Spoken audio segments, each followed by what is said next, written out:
我们在坟场发现了他的身影。哦，那家伙终于敢现身了。哼，不怕死吗？库罗德，那就不惜一切代价将他抓过来。遵命。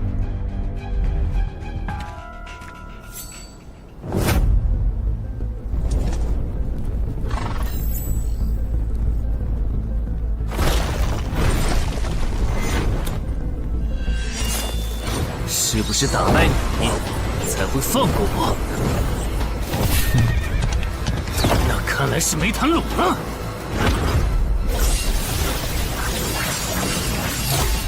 这下躲不掉，也来不及格挡。这就是你的实力。还没分胜负呢。敬酒不吃吃罚酒，那就把你变成亡灵，带回去。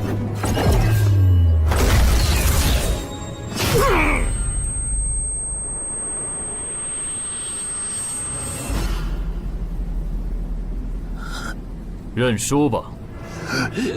做梦。王不灵。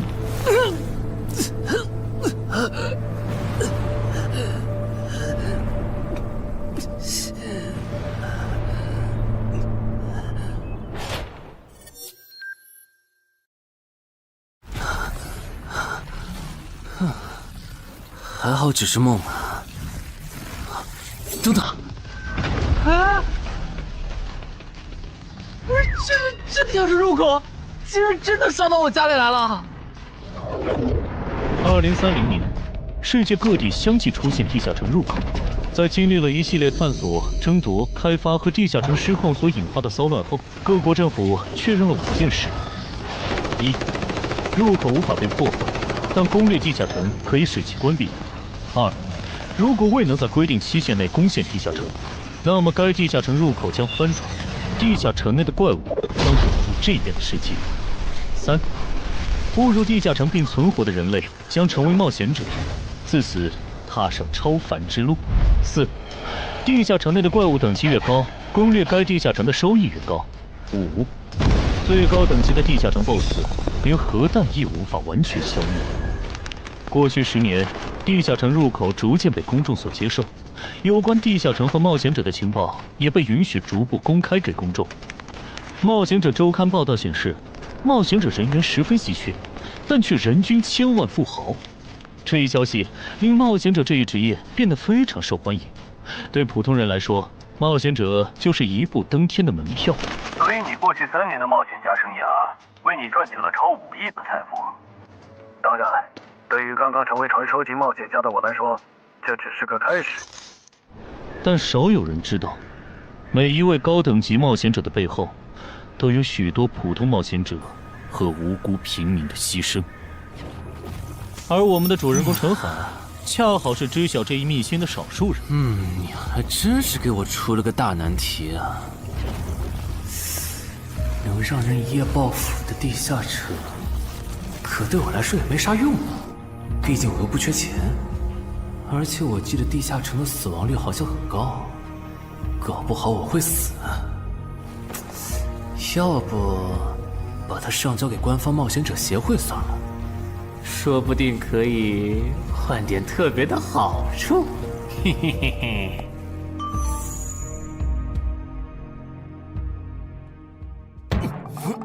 谋杀岛慢，但放这也不是事啊。时间一到，入口翻转，怪物全跑出来，大家都得遭殃。这样，我先瞅瞅这地下城啥类型，要是死亡率高，我就搬到别的城市，走之前报警让警察来管；要是死亡率低，我就自己搞定。真搞不定的话，再搬家，然后报警。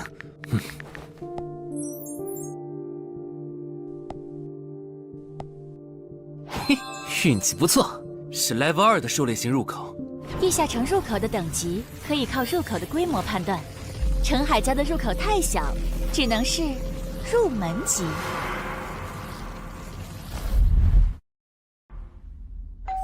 你好，有您的快递。来了，是你的快递，在这签字。好的。说起来，小哥你该不会是发现了野生的地下城入口吧？不然为什么要网购锁子甲？完了，不会暴露了吧？我玩全甲格斗的，之前的防具换，打算换新的。怎么了？有问题吗？没问题，我就是随便问问。感觉这人很奇怪啊，难道是我想虽然多了？早就知道一般市民对成为冒险者这件事有多着迷，但是被人这么生硬的试探，还真是有够惊悚的。还好我伪装的不错。不过这个箱子会不会有窃听器啊？还好没发现窃听器。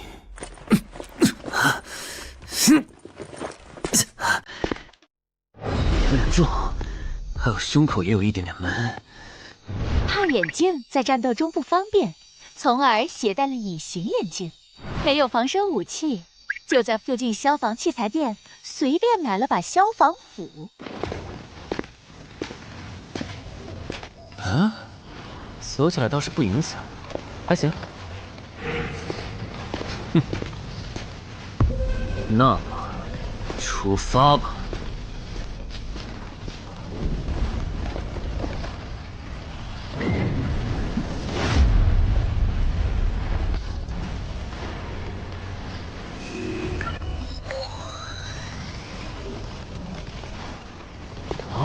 不是地穴地形吗？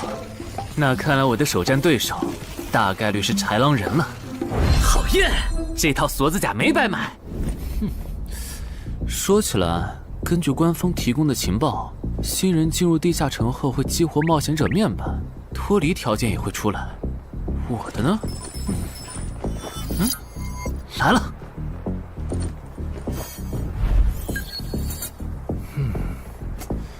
我记得普通人基础属性是10点，8点算弱，14点就很牛了。我不咋锻炼，力量和敏捷才9点，很正常。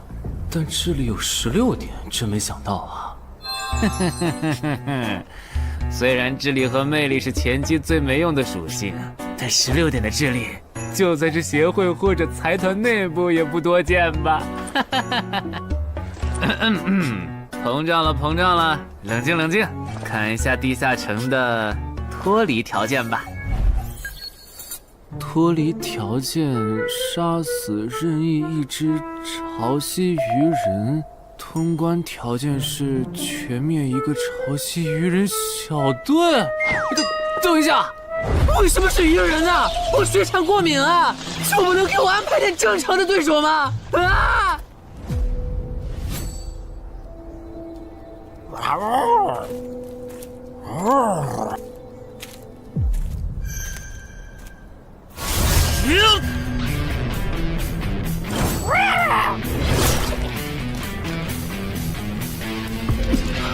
不是吧，这都被躲过去了。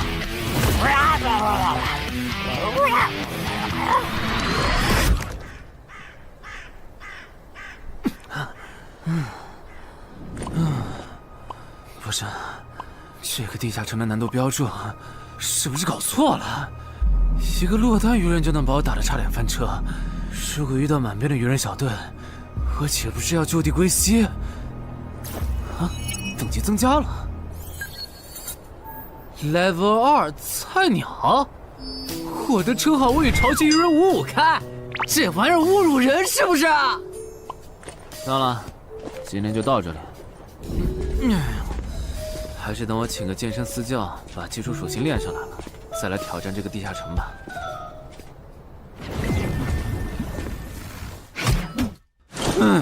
累死我了，半年的运动量都干出来了。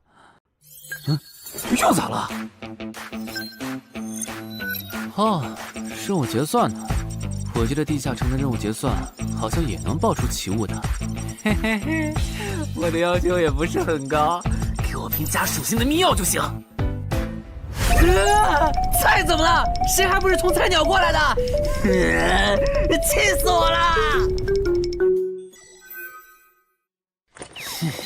罢了罢了，有总比没有好。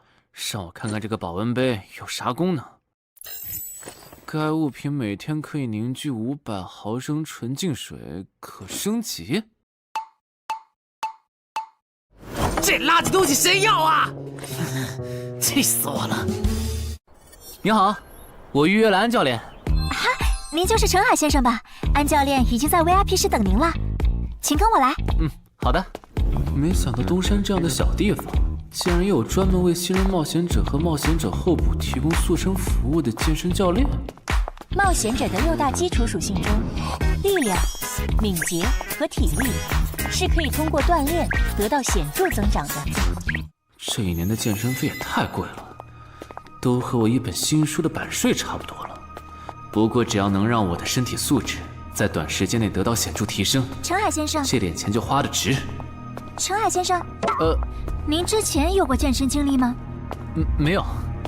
那为什么要花这么多钱请安教练？新手打基础的话，请普通一点的教练就够用了。还是说，陈海先生，你已经成为了新人冒险者，比较赶时间？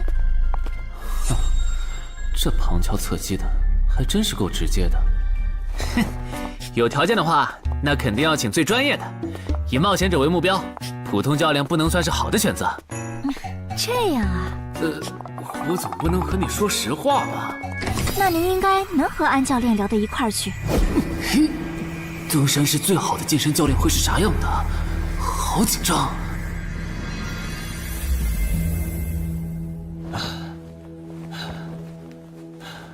啊！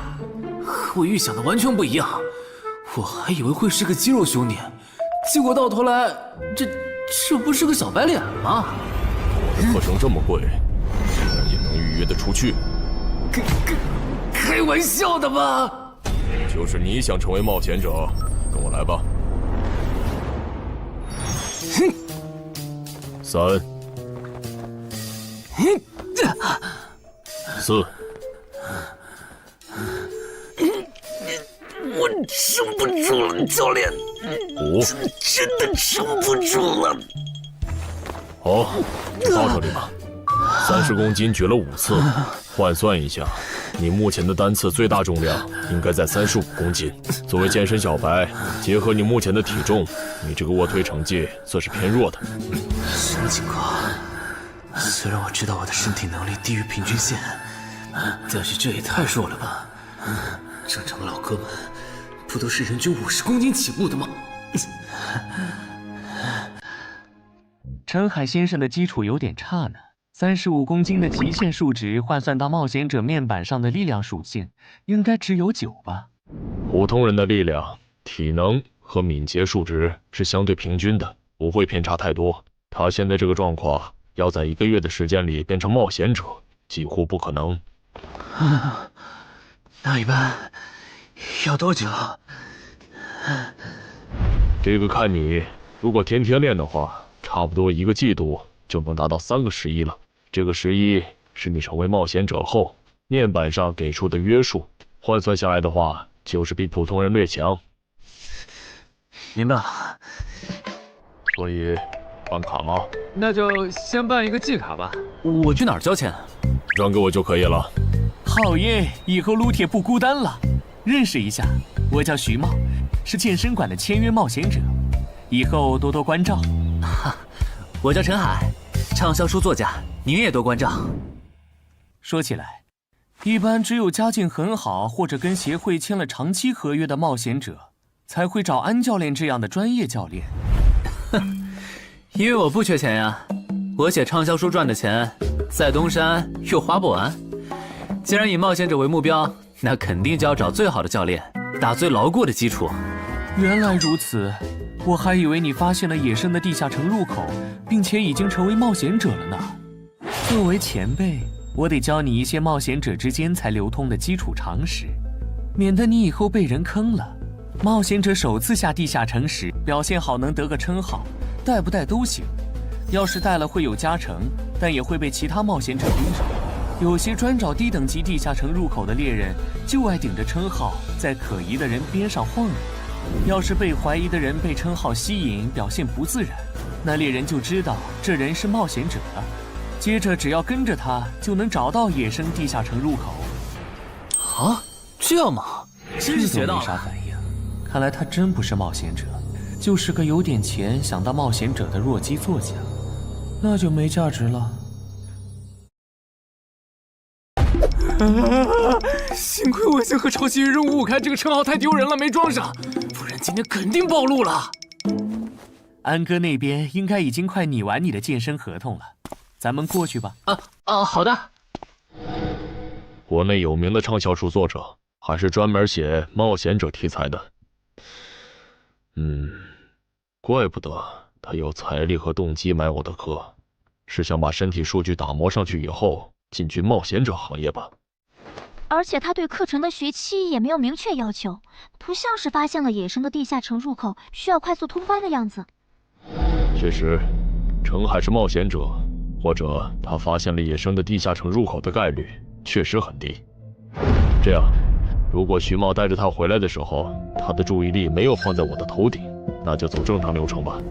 如果他有异常，那就别怪我了。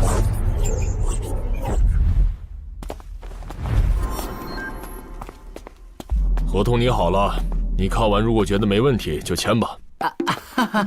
好的。喂，不是吧？连健身馆的3A 级教练也……这边。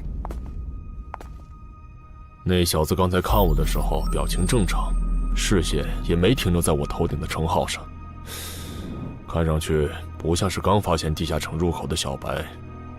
徐茂，你没做多余的事吧？怎么会呢？我可是健身馆的签约冒险者。那就没有持续关注的必要了。签好了。这份是您的，请收好。等下安教练会带您做体能测试。好。停吧。和我判断的差不多，你的体能也偏弱，敏捷测试就不做了。接下来的1周，我们主要做力量和体能塑造。你一般什么时候有时间？什么时候都有时间。行，那明天上午10点来健身馆找我，早饭别吃太油的。没想到国内规模最大的健身机构竟然会干这种勾当。依靠对新人冒险者和冒险者候补的身体塑造业务来钓鱼，如果我今天的演技再差一点，就要被他们瞧出问题，吃干抹净了。怪不得东山这种小地方会有3A 级教练常驻，恐怕全国各地……等等，这样看，所有和冒险者沾边的服务应该都有坑，包括我买的锁子甲。还好我当时觉得在同一家店购买防具和兵器的行为有点不打自招，不然网购锁子甲的时候就暴露了。看来我还是低估了冒险者这个职业的潜在风险。得调整一下计划了。原本想着等锻炼的差不多了以后再来挑战这个地下城，但没想到现实世界如此残酷，针对低等级冒险者的坑到处都是。虽然今天运气好避开了一个坑，但我总不会每天都有这么好的运气吧？只能冒险来地下城提升冒险者等级了。这次的脱离条件是鱼人眼珠吗？对了，不知道昨天那只的眼珠可不可以？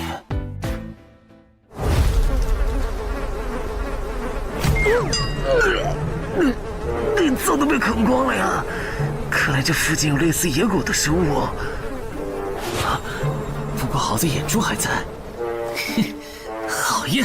今天可以不用战斗了，等下只要记录一下这地下城的地形。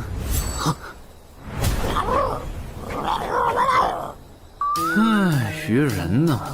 我还以为是什么呢，吓我一跳。只是一只落单鱼人的话，我根本……一只还好，2只我肯定打不过呀！快润！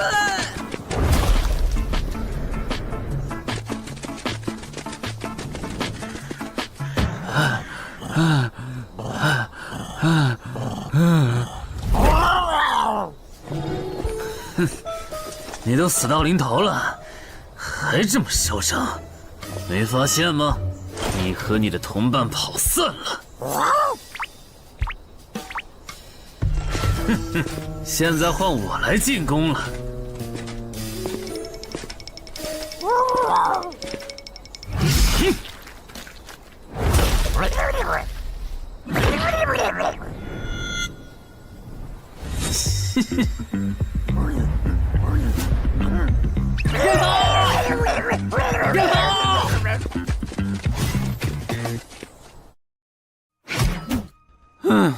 累死我了。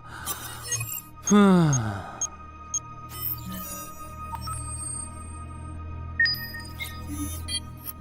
是吧？这次的评分明明更高，为什么反而没奖励啊？入门级地下城的暴力原来这么低吗？不过如果其他冒险者也是这个情况，那么他们是怎么赚到钱的？还是说有什么常识是别人知道，但我不知道的？明天找机会去问徐茂和教练。哎，徐茂和安教练还没有来吗？徐茂去隔壁室了，大概要过几天才会回来。安教练今天临时有事，得中午才能来。好吧，那我先去 VIP 室做体能训练。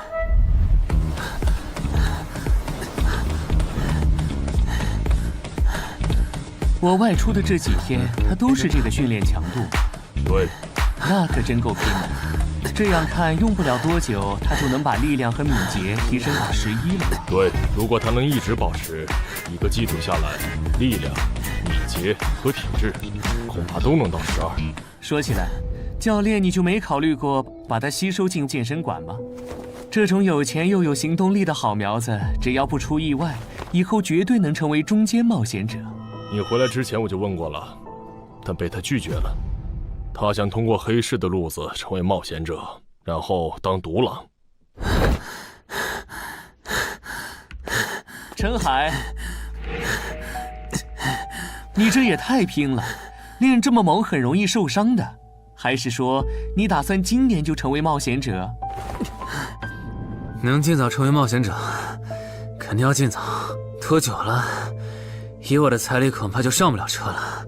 毕竟时间越往后，冒险者名额的价格也就越贵。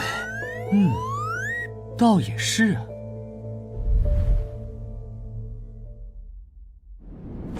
算上前天安教练的招揽，我大概可以肯定，徐茂和安教练已经排除了我拥有入门级地下城入口的可能了。接下来可以找一个合适的时机。发什么呆呢？在想事情？没，可能是太累了，有点走神。你这样肯定不行，频繁的超负荷运动只会累积伤病风险，真受伤了反而会拖慢你的塑身进度。我也意识到了，后面应该会减少训练量。对了，截止到现在，你的前期投入都赚回来了吗？还早着呢，照现在这进度，起码得等我到11级才有可能回本。为什么是11级以后？因为1到5级的冒险者挺好混的，有老手带着，完成任务就能撤退，死亡率极低，没想法的就可以这么混等级。而6到10级后，任务变难了，怪物的情报就值钱了。上阶段的混子在这阶段就去收集情报，死亡率虽然变高了，但还能接着混。只有到了11级，地下城的难度提升到混都没法混的时候，才是我这种冒险者开始盈利的时候。这个阶段的冒险者对实力的提升最为迫切。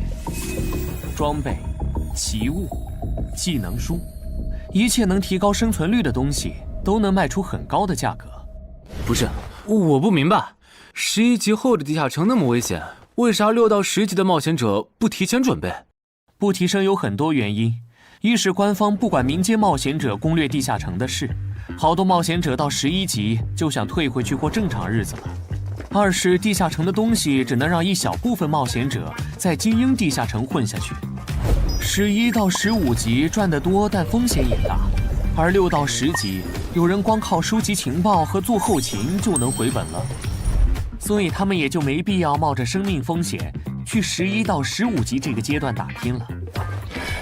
原来如此，所以冒险者在6级不，在更早前就已经完成分流了。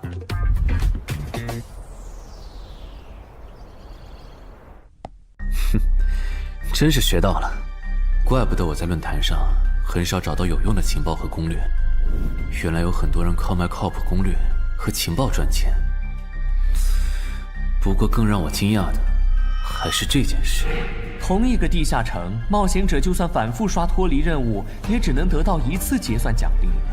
这样看，这个地下城入口能为我带来的价值，就只有通关奖励，以及将误入其中的普通人转化为冒险者这2点了。考虑到我本身并不缺钱，我还是尽量单刷这个地下城，然后再考虑要不要继续当冒险者吧。先用徐猫教我的方法，前期以收集情报为主，有10足把握了，再考虑通关的事。脱离条件找到湖？啊，这次的脱离任务竟然不需要战斗，还好买了一架无人机做辅助，不然纯靠人力搜索找湖肯定是个大工程。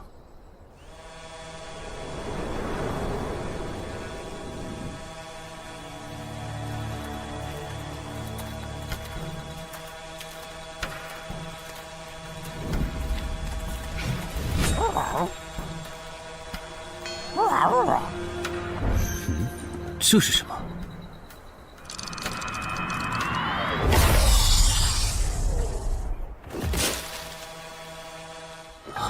刚才那个应该是鱼人吧？虽然外形和气场和我之前遇到的鱼人有很大差别，但他应该也是鱼人，只不过等级应该更高。算了，先不管他。等我完成了脱离任务，再回来找那只橘红色鱼人。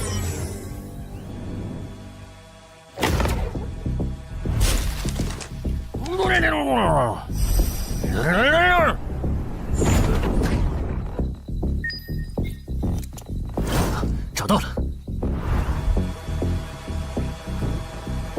哼，怪不得森林地形的地下城会刷出鱼人这种怪物，原来森林深处藏着一个这么大的湖吗？这样的话，脱离任务就算完成了，不用和鱼人接触可真好啊。接下来，是那只橘红色的特殊鱼人。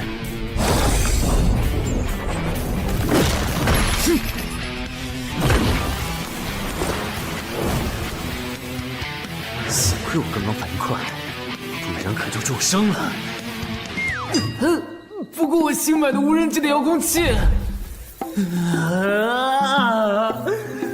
我的心在滴血啊！不对，现在不是想这些的时候。这只鱼人的速度太快了，我必须慎重对待。啊！1只、2只、3只、4……哼！好险！这情况，这个人怎么还没死啊？如果不是穿了锁子甲，我这条胳膊估计就废了。这家伙真的是新手级冒险者会遇到的对手吗？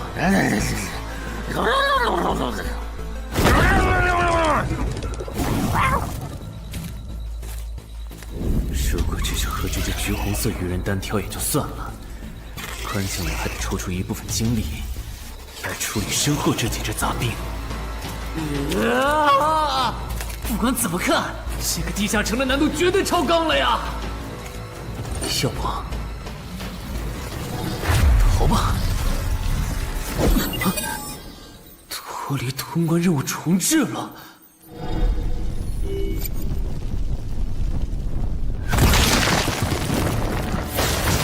我说雪醉，你这样很像是在虐尸出气，有吗？归根结底，还不是这只哥布林太弱了，扛不下我的拳头。能扛住才怪呢！明明只是 Level 5，却有着不下于 Level 9冒险者的综合实力。你这样的怪物，在入门级地下城里，怎么可能会遇到对手嘛？有的哦。如果我能遇到传说中的 bug， 那就能在低等级地下城里遇到下一阶段才能遇到的强力怪物。只要能从他们手底下活下来，我就能拿到补偿奖励——奇物升级券。到时候我成为传说级冒险者，就更有戏了。果然，我和你们这种明明还只是 level 5，但眼光却已经放在传说级冒险者上的怪物，是真的合不来。不过，奇物升级券和它的获取方式，无论怎么看，都只是博人眼球的谣言吧。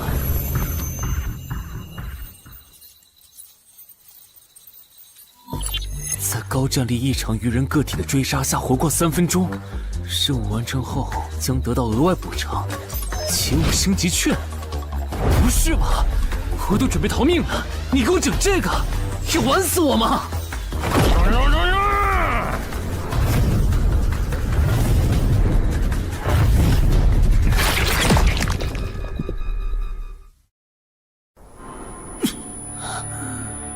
我这算是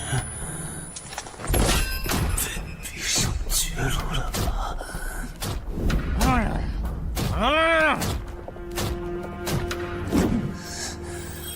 早知道当初就不该成为冒险者，好好当个畅销书作家不好吗？虽然嘴上这么说，但我其实很清楚，这些年因为写冒险小说的缘故，我一直对地下城有向往，向往自己成为冒险者，体验那紧张而刺激的冒险者生涯。是的，虽然我怕死，人怂又不能打，但我的冒险人生绝对止步于此。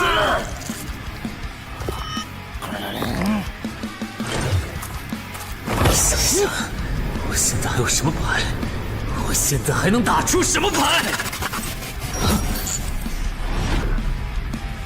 使用称号，我与潮汐鱼人5开。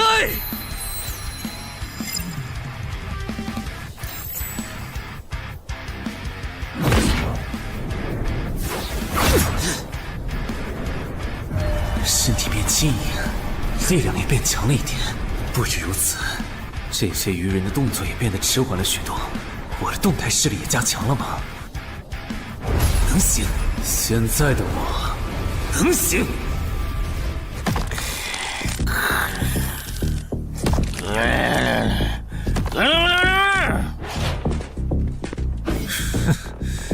没想到高级鱼人说的话，我竟然能听懂。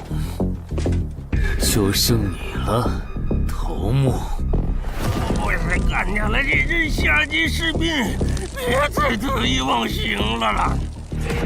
我知道的，即使身体能力获得了大幅度提升，穿上这一层锁子甲的我，依然不具备能和这只橘红色鱼人拼速度的可能。机会只有一次，利用鱼人直线攻击和我头部暴露的弱点，对方的进攻方式、路线和目标都已确定。我要做的就是舍弃头部的防御，用它做诱饵，争取到一次以伤换伤、重创对方的机会。如果这一次机会我没有把握住，那么吃到教训的他，必然不会再给我翻盘的机会了。这种生死皆在一瞬间的体验，真让人血脉喷张，沉醉其中，无法自拔。就是现在！我这不是挺能干的吗？可能，真的。开什么玩笑！我居然会被这种弱者可恶！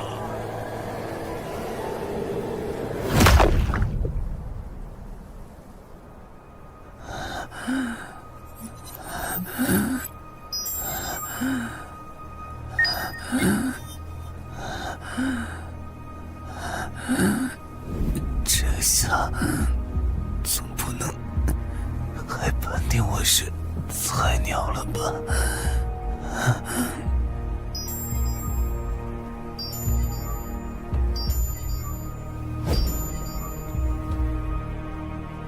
平平无奇的保温杯吗？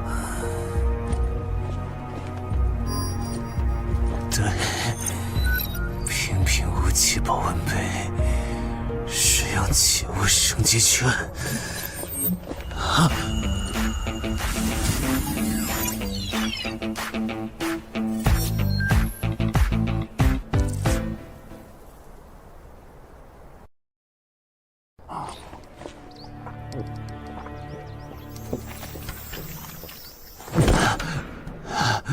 活过来了。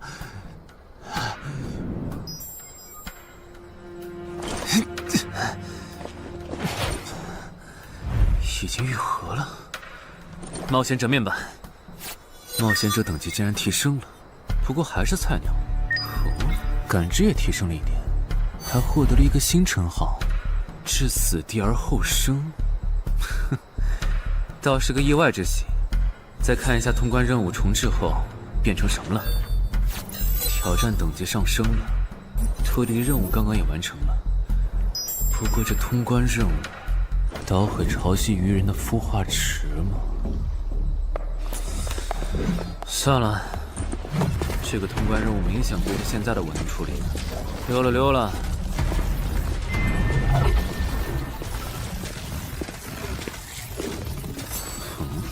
是错觉吗？怎么感觉这个地下城入口变大了？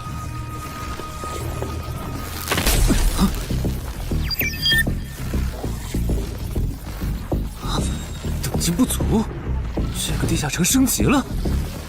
这么看来，我刚才完成的脱离任务，其实来自更高等级的地下城。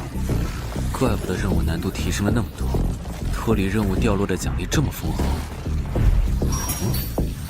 隐藏之眼，我没记错的话，论坛上有个大佬，好像一直在强调这个东西的稀有性和重要性来着。哼，那必须要转职啊！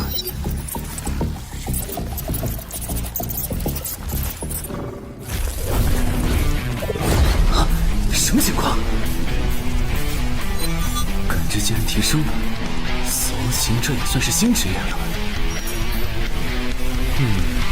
越接近死亡的话，属性点提升就越大，可以1至4点。刚刚啥玩意儿？我家？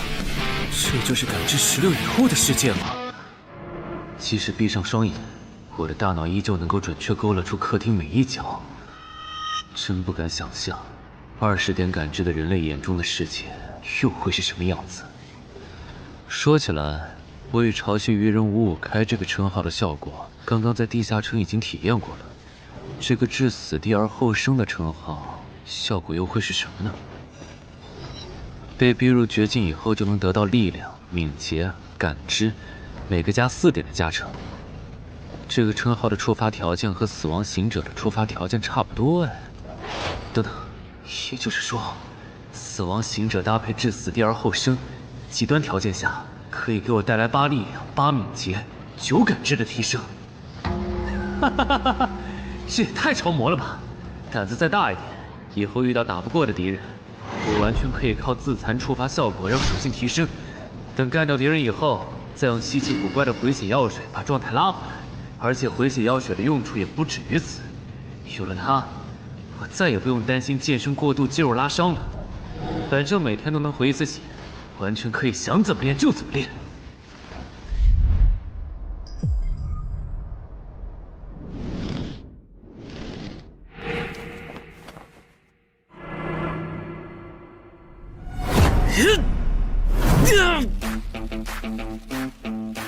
真惊人！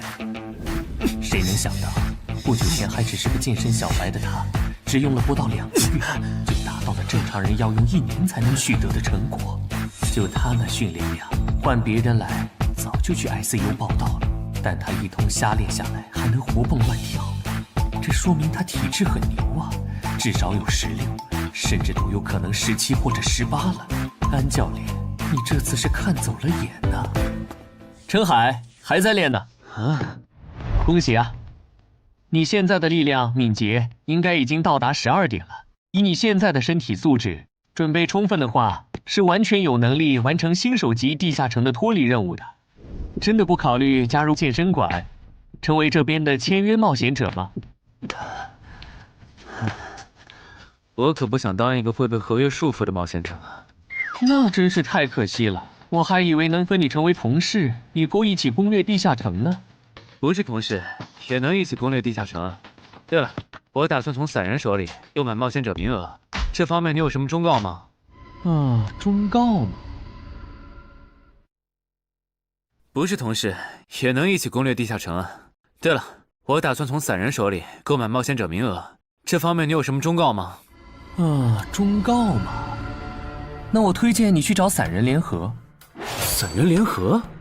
我没记错的话，他们好像是国内最大的散人集团吧？对，如果你想走黑市的路子购买冒险者名额，那么我只推荐你选择由散人联合提供担保，或者他们自营的低等级地下城入口。为什么？我感觉找独狼冒险者明显更好啊，省钱又省力。因为涉及到冒险者名额买卖，无论买方还是卖方，其实都存在巨大的交易风险。卖家怕遇到伪装成萌新的入口猎人，买家怕交了钱对方不办事。但有散人联合的介入就不一样了，虽然他们的佣金很高，但是作为冒险者资格、地下城相关产出生意的龙头，他们为买卖双方提供的契约书还是很值得信赖的。原来如此。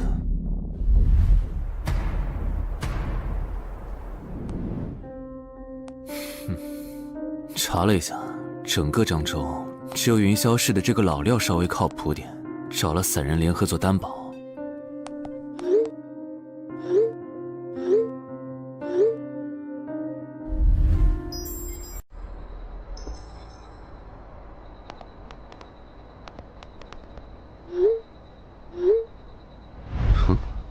这边，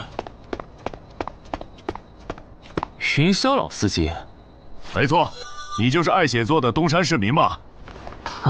你好，就差你了，快跟我来！签完契约书以后，我好带你们去地下城。好了，契约的内容分3项：一，交易完成前尾款将由我方承担；二，双方都不能做出违反安全协议的行为；3，不能向任何人暴露此地下城入口的具体位置。诸位对契约内容有疑问吗？没有。没有。没有。那么，契约成立。手臂在发光哎！哟，好神奇啊！好了，我的工作完成了，希望以后还有机会为诸位服务。等下大家再跟我走一段路，我带你们去地下城入口。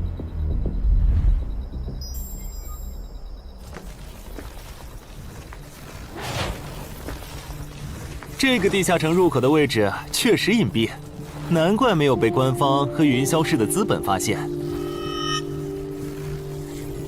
好了，大家排好队，按顺序进入。我先走一步，给大家带路。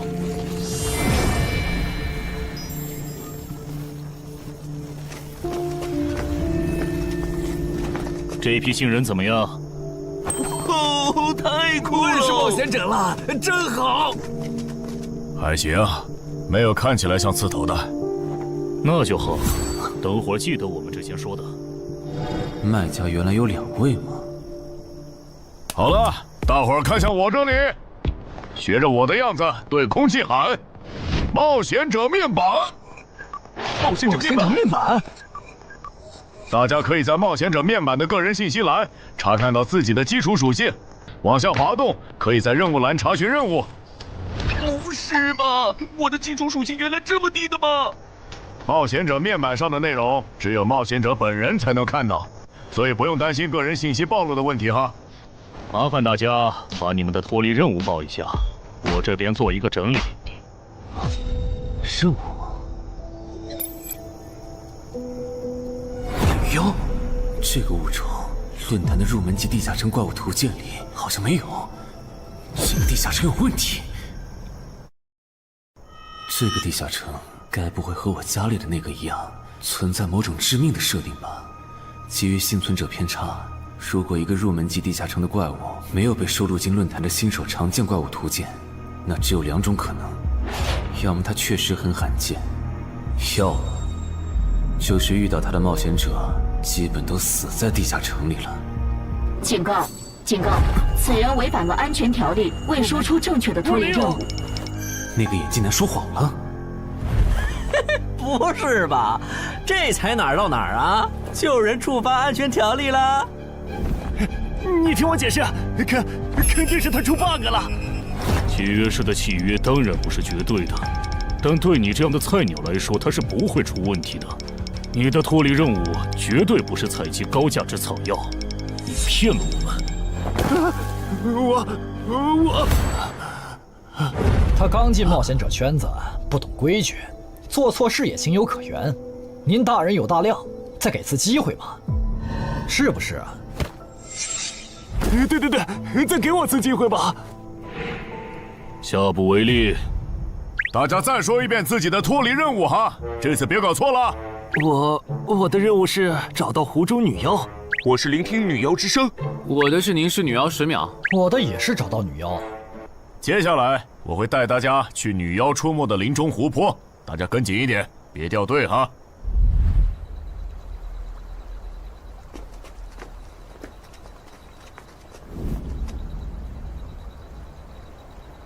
冒险者面板。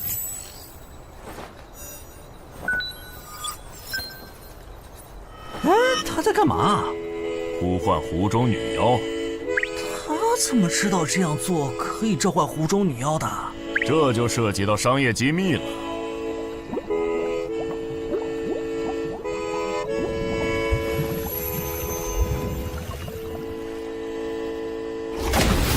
女妖出来了！我的脱离任务完成了，我的也完成了。8、9、10。大家把耳塞戴一下，女妖马上就要唱歌了。不戴的话会怎么样？女妖的歌声会破坏你的大脑。刚成为冒险者的 Level 1萌新，一整首听下来，大概会当场暴毙吧。什么？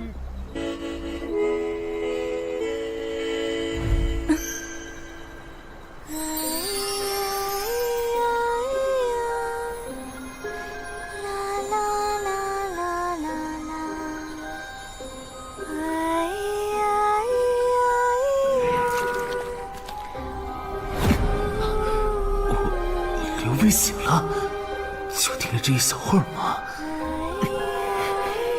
还好我戴了耳塞，歌声听得不真切，不然恐怕已经死掉了。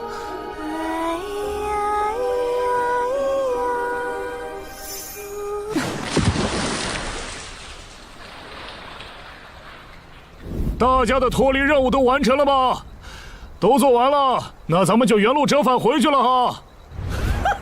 搞笑，让我们原路返回？来之前我已经查过了，地下城里的植物和矿产都是很值钱的。你这么急着赶我们走，不会是想要独吞这个地下城的产出吧？我们可是付了钱的，为什么不能在这个地下城采集高价值草药和矿产来回血？等一下，咱们的契约书里可没有这条。但也没有不准我们完成脱离任务后采集高价值草药和矿产的条例吧？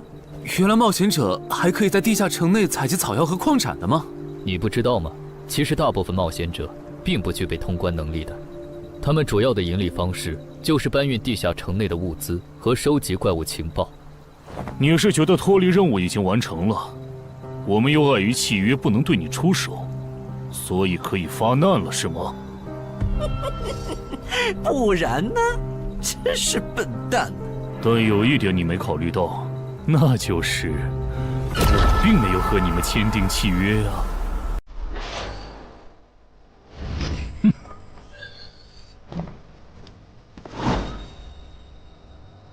你们两个什么意思？没什么，单纯看不惯而已。我觉得这位朋友的理由其实挺合理的，只是一些药草和矿产，没必要那么计较吧。但是基于契约文书第1条的话，如果有人死亡，我们就拿不到尾款。你可以保护我们，作为回报，我们可以将采集到的一部分物资分给你。不好意思，我们并不想冒这个风险。真的只是因为不想冒这个风险吗？难道不是因为这个地下城藏着别的秘密，你们怕我们发现它吗？我明白了，你不是新人冒险者，你是奔着通关任务来的。老六，你应该能感受到吧？咱们之间谁更强？可恶！地下城让给他们，我们走。啥？你等等我呀！他们为什么就这样走了？这不很明显吗？这2位帮我们说话的朋友，其实是比那2个人更强的冒险者呀。过奖，其实强的不是我，是我的这位朋友。等等，不太对，3人联合的契约师不会蠢到让假装萌新的冒险者轻松找到契约书漏洞，这不符合逻辑。大家可以自行选择，接下来是单独行动，还是跟我们一起行动？单独行动的话，你们的收益可以独享；如果跟随我们一起行动的话，通关奖励我们要1半。1半？这么多？这叫多？你没仔细听吗？是通关奖励的1半。这2位资深冒险者的目标是通关。新人冒险者的通关率一般只有10%，甚至更少。就算分出去1半，我们也领先了90%的新人冒险者。大叔，你别得了便宜还叫委屈啊！所以这其实是好事。对新人来说，第1次通关时间是重要分水岭。新人冒险者越早拿到通关奖励，未来的冒险者之路就会越顺畅。那就是说，就算我只拿到1半的通关奖励，也会比绝大多数同等级的冒险者要强吗？如果你没有浪费这些开局资源的话，确实是你要强一点儿。请让我也加入你们，也包括我。我也要。那帮没良心的，签契约书前都说好了，只涉及脱离任务，其他不包的。任务一完成，他们就变脸了。差不多得了，都走了这么远，他们不可能再跟着了。你不用演了。哦。不过你这次演技提高了不少嘛。刚才我一度以为你打不过那个顶着战斗专家称号的冒险者来着。我确实打不过他。啊？不过他也很忌惮我就是了，要不然不会用劝退的方式赶我走。原来如此。那你觉得他们能通关吗？可能性太低。个人判断，这批冒险者里，最多只有1到2个幸运儿能活着走出这个地下城。什么嘛，这不就和之前的几次一样了吗？真没意思。哇，酷哎！既然大家已经决定联手通关，那我也不藏着掖着了。我能够为认同我、信赖我的队友带来一点基础属性的随机增幅。他说的是真的，我的力量加了1点，我加的是感知，我的也增加了，体力涨了1点。原来团队领袖这个称号是用来提升自己的队友啊，还怪好用的。我这边还有一个问题，我们现在只知道口琴声能召唤女妖，并不知道其他的召唤方法。女妖要是一直躲在湖里，大家的通关任务就没法完成。这不是问题，我的称号可以让我强制激怒指定目标，被激怒者将减少2点智力，变得冲动易怒。他也是冒险者吗？至于建立强制对话的方法，只要引起对方的注意就可以了。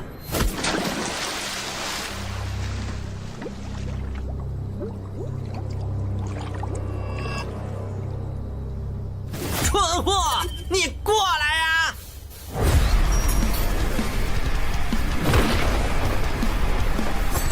成功了，他被我激怒了。剩下的交给我吧。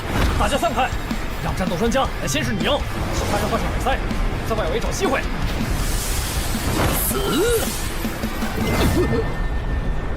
传过去，什么玩笑？竟然是灵体！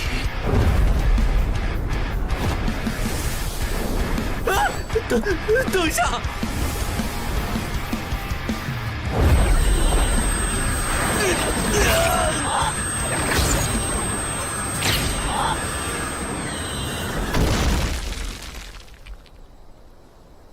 还好有2-3，只是鼻子出血。不是吧？这个女妖原来是个妖魂！有把握吗？有，但是会比较费时间。上一个地下城刷出来的僧侣之拳应该会有效，但熟练度还没上去，打起来会很慢。慢就慢了，这只女妖应该没有其他攻击手段，对我们的威胁很小。我有预感，这个地下城的通关奖励会非常丰厚。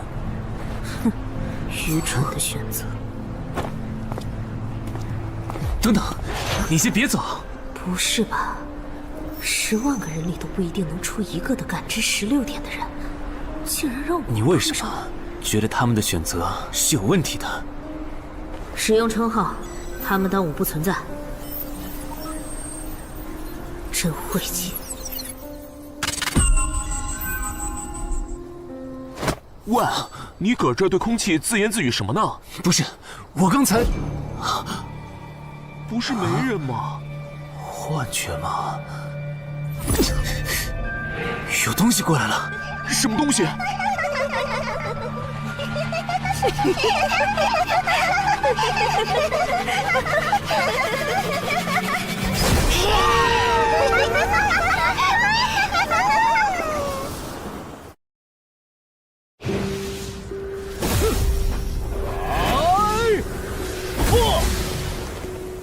有效果了！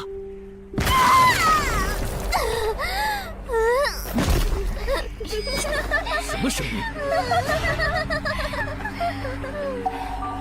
我们搞错了，这个地下城不止一个女妖，那2个卖家没安好心。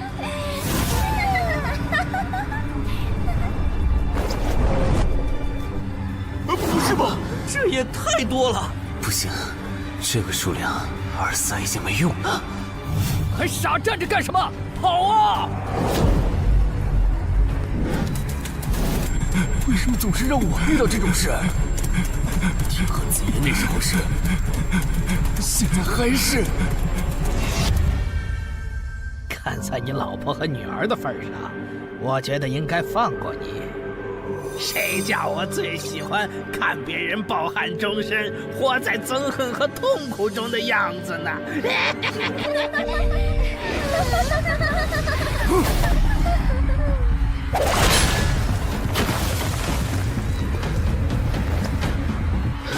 你们以为我是谁？给我滚开！妈妈，我错了。来呀，也不怕你们！来呀！被摆了一道啊！怪不得那2个入口持有者的契约没限制3级以上冒险者进来，原来是想引4到5级的冒险者来通关。等我们团灭后，就进来捡我们的通关奖励，真是好算计。关于如何杀死这些女妖，你有建议吗？这声音，有建议就赶紧说。女妖不光靠声音攻击，还有别的攻击手段。我费了听觉才勉强躲过第1轮奸笑。你是爱写作的东山市民？对，真是看走眼了。没想到你一介新人竟然比我们这些老手反应还快。但是你不是听觉被废了吗？怎么还能听到我说话？好，我感知16，可以读唇。原来如此，这个地下城我认为是无解的。那些女妖能免疫一切物理攻击，老实说，这根本就不是正常4到5级的冒险者小队能处理的。哦，所以你也没有办法。还有一个办法，除了僧侣之拳，阿良还有一瓶被僧侣祝福过的神油，涂抹长剑后，应该也能伤到那些女妖。不过，这也就给你能伤到他们的力量。我不信新手冒险者能从这么多幽灵的围攻里杀出去。但总不能坐以待毙吧？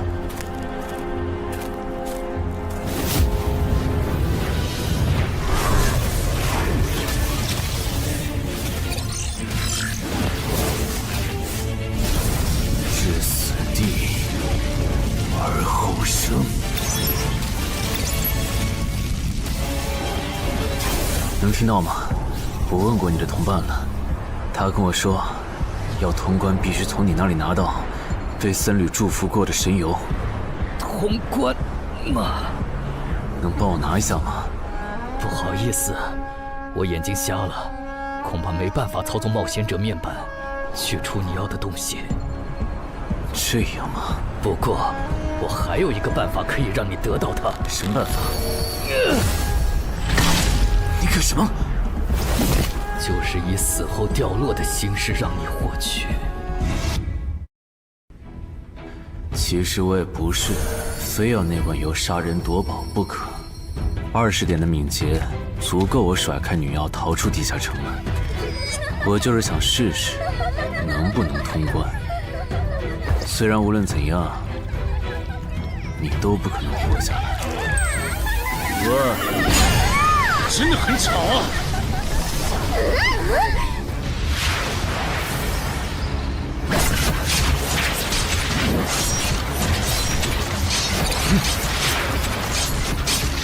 对邪恶生物伤害加0点，那么开始反击吧。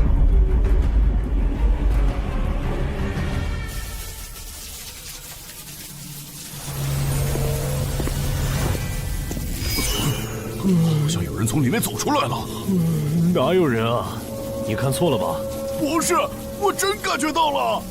果然，他们那不能攻略的地下城设陷阱，引同等级冒险者来做通关任务，把人坑死在里面，接着捡掉落的东西，或者等冒险者重伤出来就杀人夺宝。雇主的儿子应该就是这么被害死的。石斧秃鹫是指利用高难度地下城坑杀同等级冒险者，然后拾取对方掉落的堕落冒险者。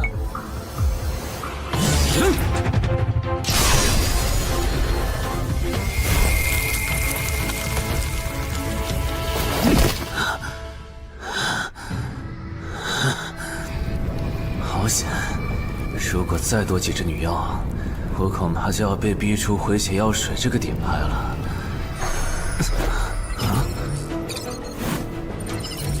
您的绝妙操作取悦了路过的死亡主宰，得到其恩赐，亡灵亦不能杀死我。该恩赐可以使您豁免一次来自亡灵生物的死亡判定，免疫一次来自亡灵生物的死亡判定。好霸道的额外奖励！额外奖励都这么丰厚了，合并结算的奖励还高于单独结算，那么肯定要合并啊！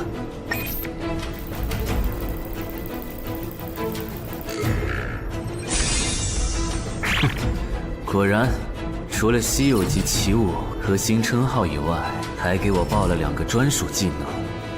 这个地下城的奖励太丰厚了，难怪它的难度如此超标。爱写作的东山市民，你还活着吗？怎么没声音了？哼，差点把他给忘了。你现在感觉如何？能站起来吗？有点难，那只能扶着你了。其他人是不是都死了？胖子、四眼、大叔，还有你的2位同伴，都死了。你应该不是第一次进入地下城吧？哼，我还以为你不会主动说破呢。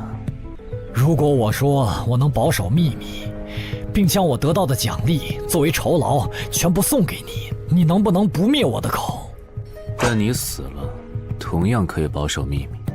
那你就得不到我的通关结算了。而且，云霄老司机和他的同伴肯定在地下城入口附近蹲幸存者。我可以帮你吸引他们的注意力，相信我，让我活着走出地下城，对你来说是最有利的选择。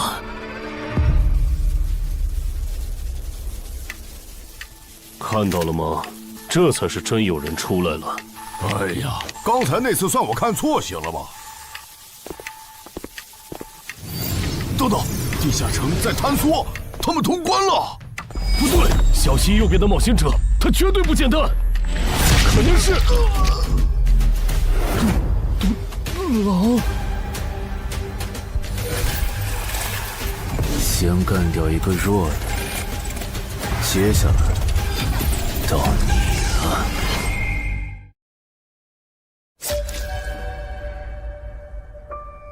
东山市民，你好大的胆子！不是吧，不是吧？不会真有人觉得自己坑完人不会被报复吧？呵呵，这么霸道的吗？闭嘴！哎呀，我好怕呀！你这家伙，找死！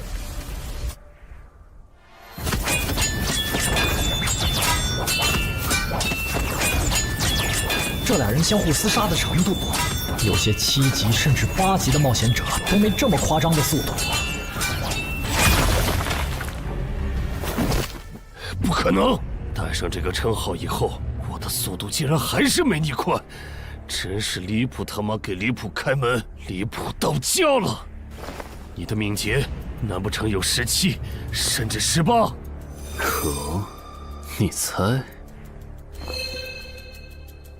冒险者面板，哼，不比速度了。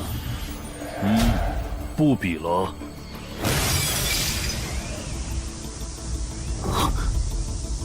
这本来是为那个战斗专家准备的，不过给你也没差了。来好好感受一下我从黑市高价购买的变种蜘蛛毒素吧。什么嘛！你这毒套完全不行啊，比普通人还差。连反击的力气都没有了吗？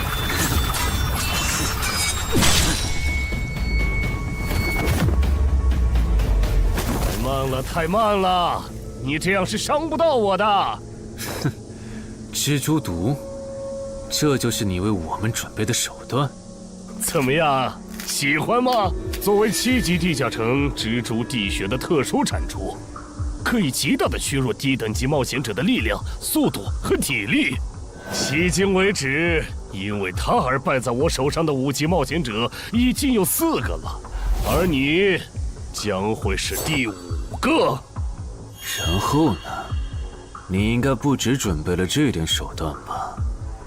全都亮出来吧！哼，不会吧？难道这就是你的全部了？当然不止这些。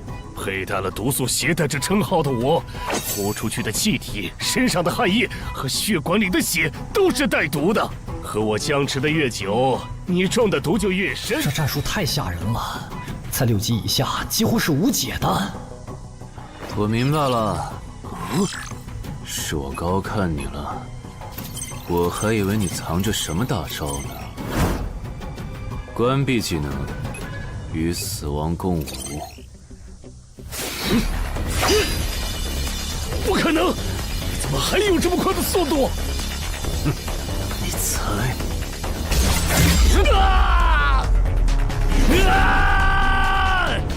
别太得意了！太慢了，太慢了！你这样可是伤不到我的。不可能，绝对不可能！你明明只是个独狼，怎么可能比杀了大量5级冒险者的我还强？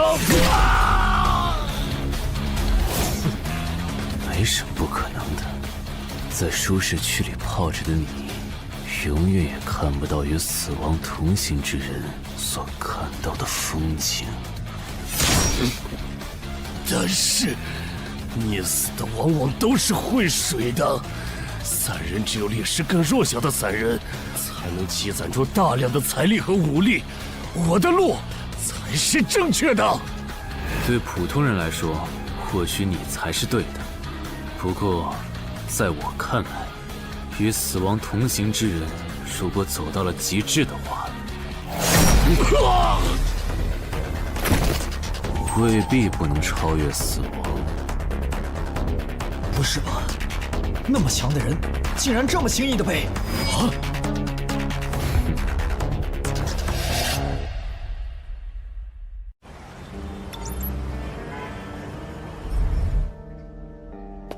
你这运气也太差了吧！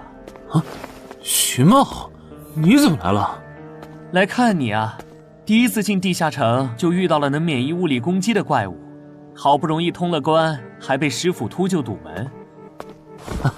不过也多亏了这次经历，让我得到了置死地而后生这个称号。也是，还算幸运。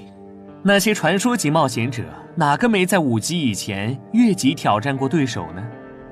对了，个人建议不要让别人知道你的主要称号，情报泄露是很致命的。冒险者要防的不只是地下城的怪物。原来如此，学到了。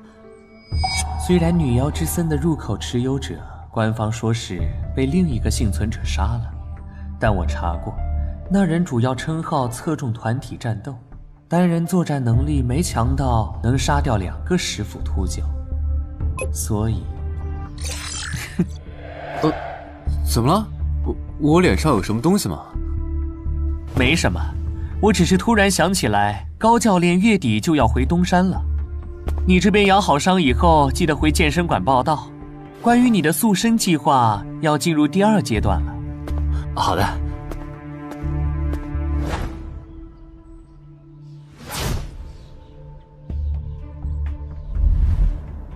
你不打算做攻略型冒险者了？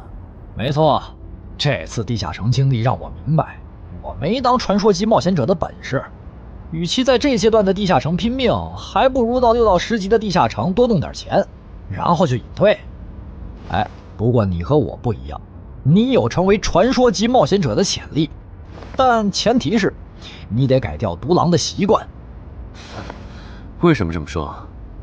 独狼玩法在10级前的地下城能提高任务结算评分，多拿奇物、称号和技能，但11级到15级的地下城难度大增，光靠个人根本过不去。如果你想成为传说级冒险者，10级前就得组建自己的攻略团队，不然在11级到15级时，要么会掉队，要么就会被官方财团收编，就没机会再往上提升了。团队嘛。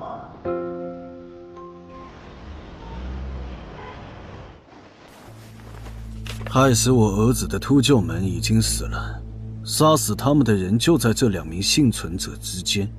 你认为谁才是帮我儿子报仇的恩人？他。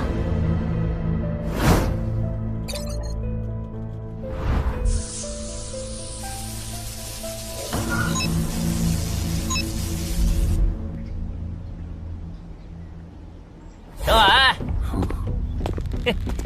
你就是女妖之森的通关者陈海吧？我们对你在女妖之森得到的通关掉落很感兴趣，你开个价吧。不卖。他说不卖，他不会真的以为我们是在跟他商量吧？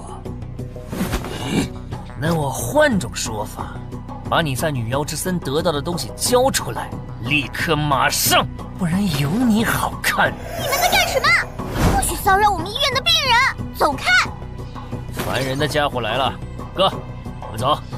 切，真晦气。下次他们再来骚扰你，你就来找我。我哥哥是10级冒险者，他们不敢惹我。谢谢。不，该说谢谢的人是我。我的好朋友死在了女妖之森，你和王先生攻略了这个地下城，还铲除了用它钓鱼害人的秃鹫。原来还有这么一层关系啊！我和我死去朋友的家人都很感激你。总之，这是地下城暴走后的随机拉人现象。怎么还会拉我呀？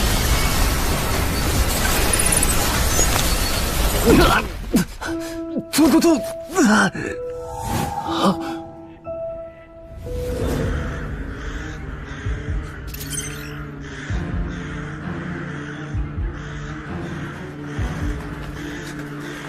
大家不要惊慌，我们只是被拉入了翻转后的入门级地下城。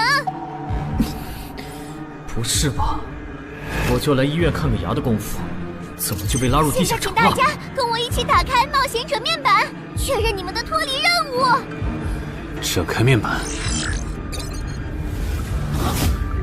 5级的生存类地下城，哇，这次可能要死很多人。啊！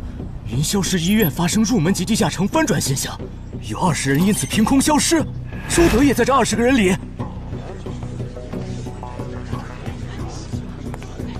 情况如何？失踪人员名单已经整理出来了。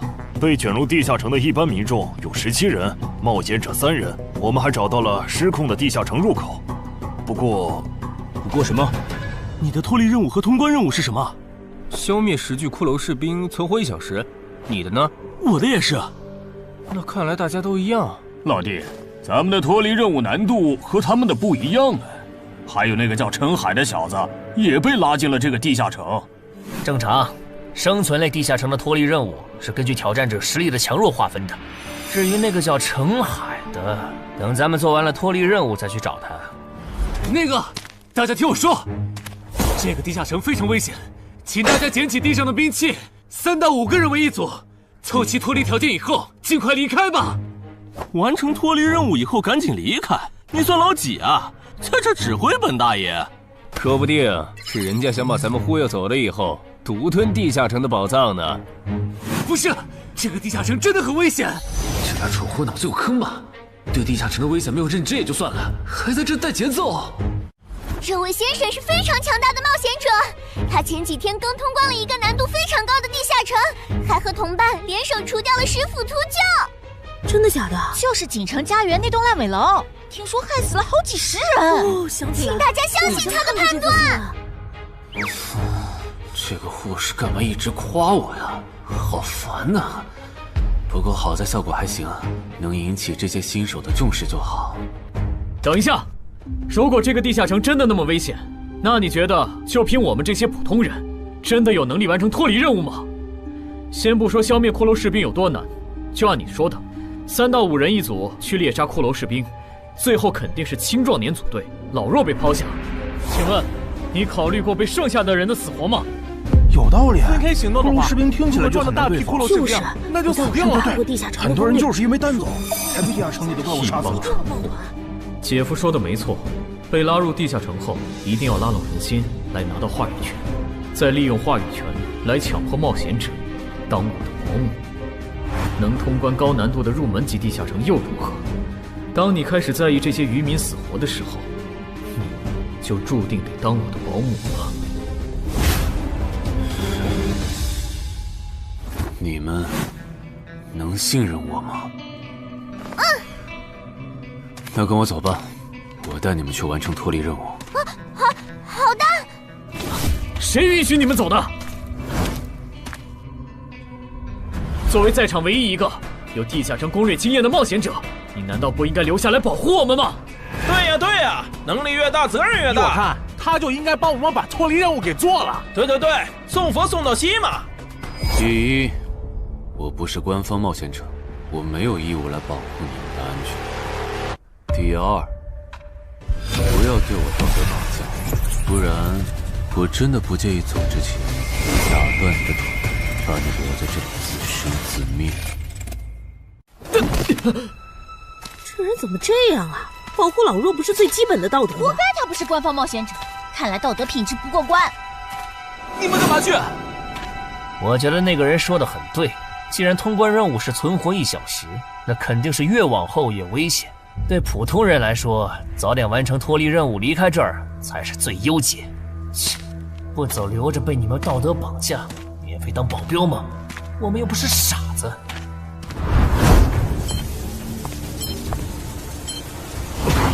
怎么是他？这个地下城有什么问题吗，尚科长？这个地下城最大的问题在于，接下来的1个小时，能有几个人活着走出来？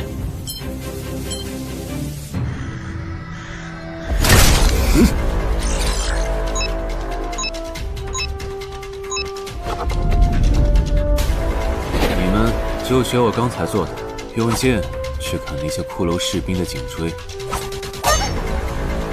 那你呢？又来了！我嘛，就用我的老伙计和他们练练。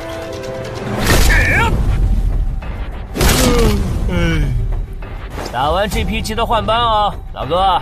好嘞。骷髅士兵不刷新了，看来并不是无限的。好消息是新人的压力小了，坏消息是我这样的老手完成任务更难了。这周围的骷髅士兵被咱们刷光了，换地方吧。好。受伤的人往后退，剩下的2人一组，交替清理从地里爬出来的骷髅士兵。再战40分钟，大家就可以回家了。好。亏我之前以为当冒险者有多难，结果就这儿啊！是啊，这些骷髅根本就没有那个老手渲染的那么危险。等这次结束，我也是个有名的冒险者。这些骷髅虽然弱，可不代表这地下城难度低。正相反，骷髅越弱，越说明地下城有极厉害的 BOSS。更让我烦的是，这地下城怪物也太少了。虽然我以老弱不宜参战为由，劝退了近半的冒险者，但是分到我这的怪物才4个。最后10分钟，这地下城难度肯定飙上。要是接下来10分钟都没有新的骷髅士兵刷出来，我就得自己想法子凑够剩下的6个骷髅士兵了。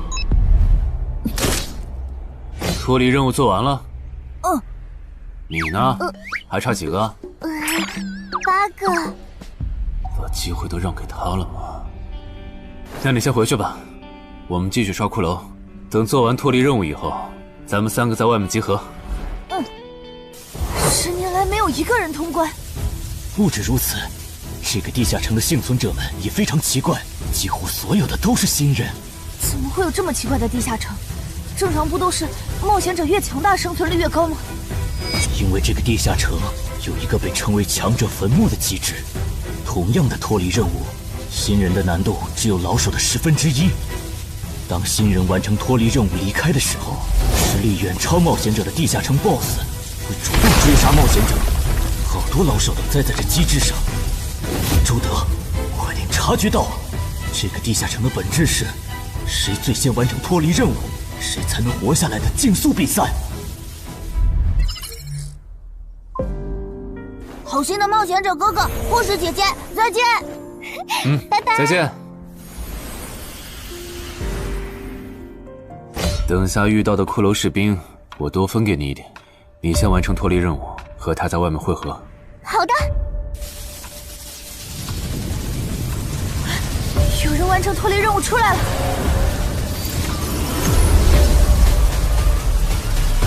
怎么是小孩子？有人离开这个地下城了。这个第2阶段是什么意思啊？原来是这么回事吗？这个地下城的本质是竞速。李明、王志勇，你们2个跟我来。老弟，有个人完成脱离任务离开了，是不是那个叫陈海的人呢？不可能，先不说他还带着2个累赘，光冒险者们要杀的100个骷髅士兵就不好找。那会是谁呢？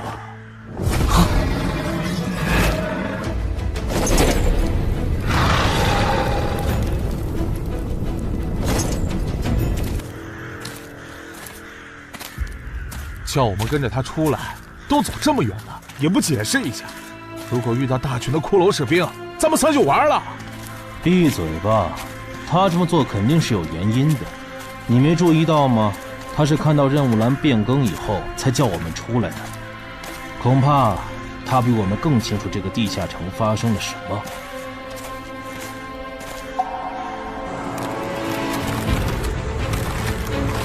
准备战斗！他们3怎么走得这么像咱们不回来？周德当初就不该气走那个冒险者。脱离了。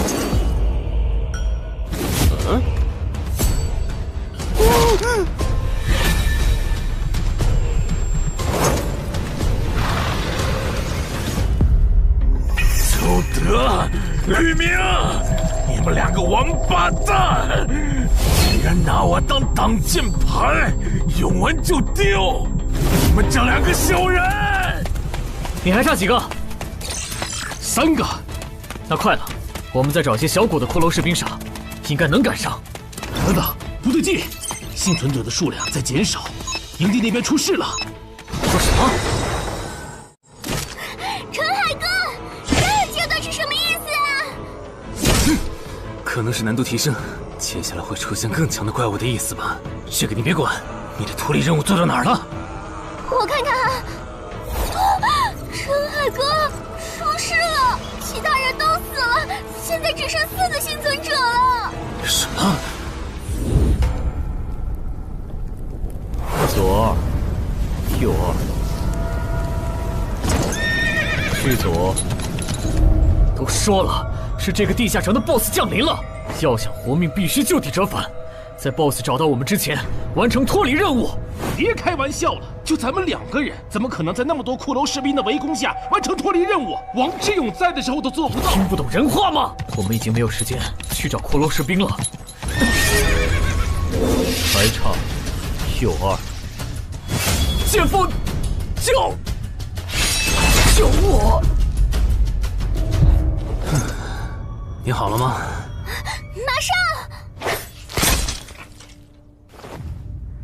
陈海哥，好了。常先留下，你先走。可是，特效！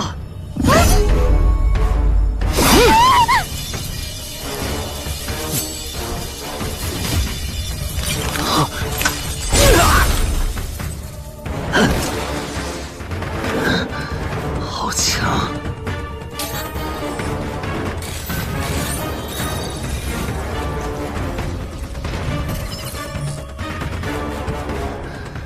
明白了吗？你留下来只会碍事。我知道了，我去外面等你，你一定要活下来。好了，现在只剩下咱们2个，我猜你是不会放我走的，对吧？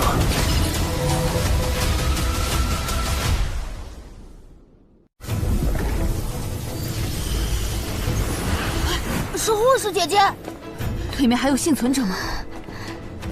有，但是陈海先生他……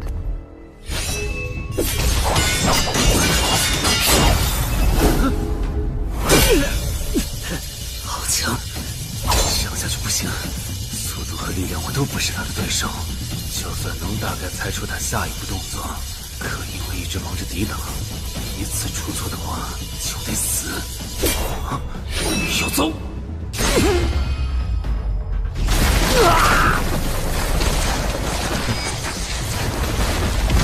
这么巨大的实力差，你还能跟我过几招？在我这儿撑这么久，了不起。好像在跟我说话。不对，现在不是该思考这些的时候。想一想，再想一下，到底该怎么做，我才能活下来？没戏了，把这边的情况汇总给漳州吧。就说云霄市医院地下城暴走事件，17名普通市民卷入，仅2名幸存，3名低等级冒险者卷入，无一生还。你在说什么？不是还没到时间吗？这才过去5分钟。就是。我能理解2位的心情，但是请不要再做不切实际的幻想了。这个地下城里的 BOSS， 就算是9级的我，也没有把握面对他能存活15分钟。你要等的人，哪怕是5级冒险者中的佼佼者，最多也就能坚持5分钟。你从地下城出来到现在都过去5分钟了，他还是没有脱离地下城，这意味着什么？你应该清楚吧？怎么这样？如果不是因为我们拖累了他的进度，护士姐姐，陈海先生肯定能活着离开这个地下城。都是因为我们。是啊，全都是因为你们。如果没有那个多管闲事的冒险者帮你俩完成脱离任务，周德才是最有可能活着离开这个地下城的人。我出去冷静一下，这2个新人的登记工作交给你了。那这个地下城入口怎么办？人都死光后，入口会在半小时内关闭，接着随机出现在世界某个地方。当然，如果你实在不放心，也可以盯到最后。好吧。你合格了。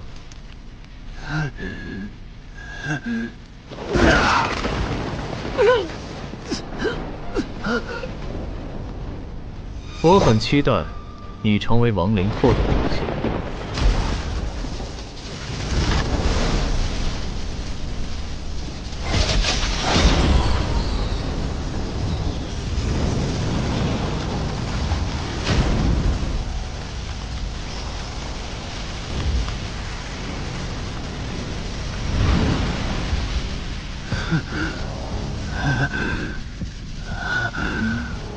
都赢了。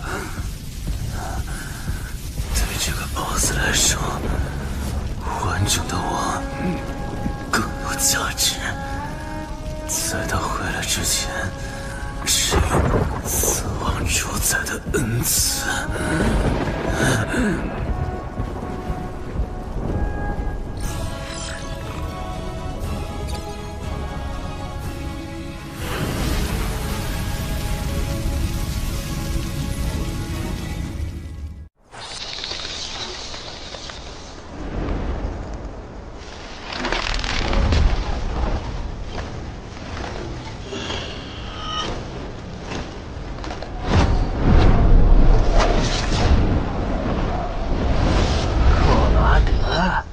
不是被大军派去坟场征兵了吗？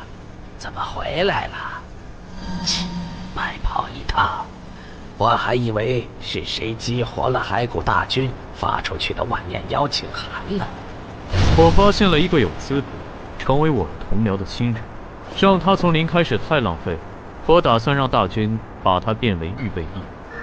同僚，坟场的冒险者最高才5级。这阶段的新人连合适的职业和称号都没确定，你就肯定他能跟咱一样成为传奇？他已经找到了合适他的职业和称号。这次真的太险了，如果不是那家伙主动走了，就算再给我一条命，我也完全没机会。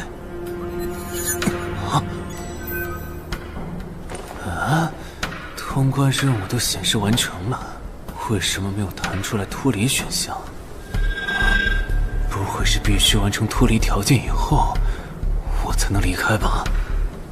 在那个怪物意识到我没死之前，那得抓紧了。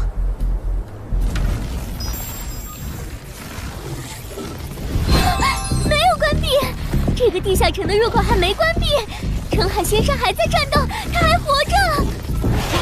我去找尚科长。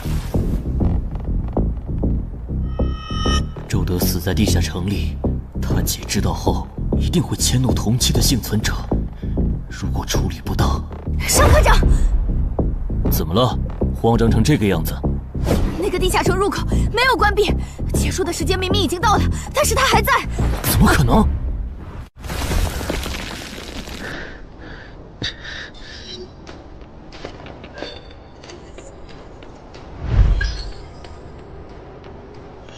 合并结算。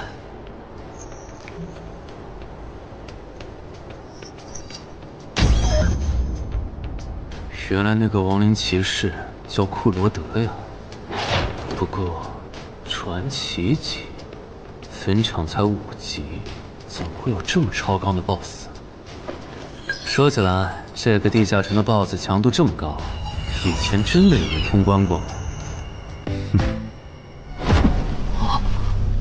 尚科长，你看，尚科长，这地下城暴走后，超过关停时间仍然存在，怎么会这样呢？有2个可能：一，被卷入地下城的冒险者完成了通关任务，但却没有完成脱离任务；二，地下城升级。一定是第一种，一定是。不可能的，本场很早以前就已经被世界冒险者协会定义为几乎无法被攻略级的地下城了。相比有人通关，我更相信是地下城内部发生了什么变化，导致地下城升级。有人出来了！是澄海先生，真的是他！哎呀，你们都在啊！担心死我了！可因为我的原因，没能本场竟然真的被他打通关了。一辈子的。没那么严重的。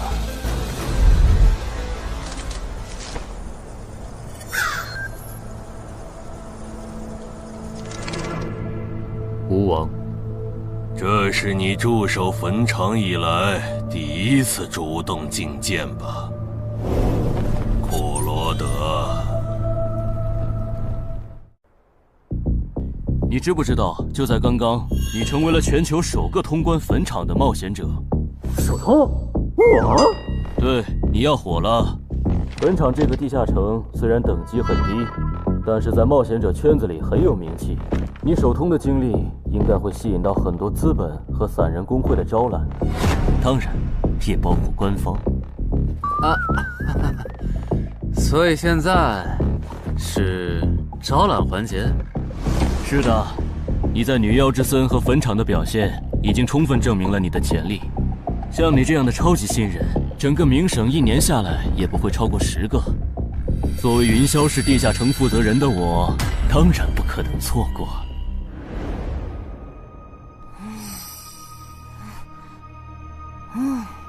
恩姐，你说那个叫双李的，是不是想抢走陈海哥的通关奖励啊？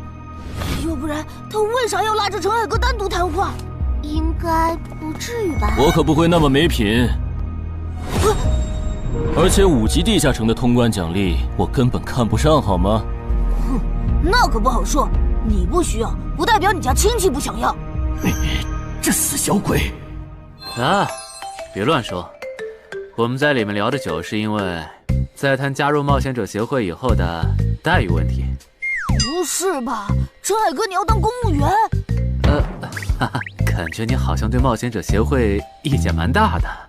那倒没有，我就是觉得像陈海哥你这样强的人，完全可以像王自健那样自立门户，没必要受协会的规章制度束缚。王自健是谁？是不死冒险者里的男主。不会吧？你明明是个冒险者，竟然没看过这个吗？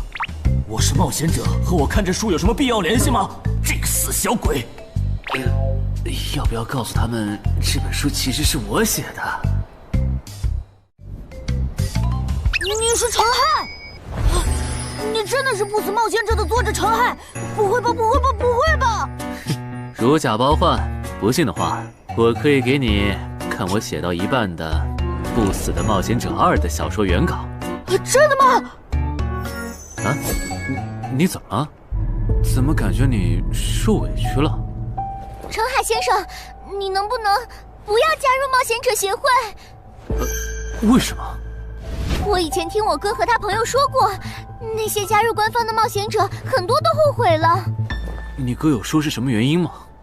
没有，但我还记得他们谈话时的表情，非常的严肃，甚至还发生了激烈的争吵。这样吗？我会慎重考虑的，谢谢你为我考虑这么多。不，我才应该道谢。那个杀千刀的对我弟弟见死不救，你还把他放进来？少李，你是不是成了云霄市的负责人以后飘了，忘了自己是怎么上位的了？我没忘，我请他进协会不是为了护着他，他通关的地下城很特殊，过不了几天他就会被财团或大工会拉拢，好多事就不好办了。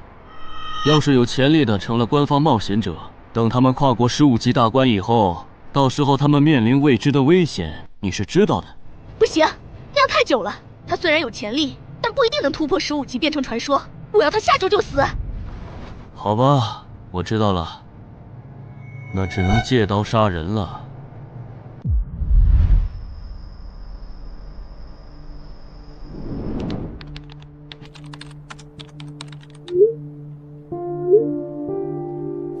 坟场，这个地下城的情报不是早就挖无可挖了吗？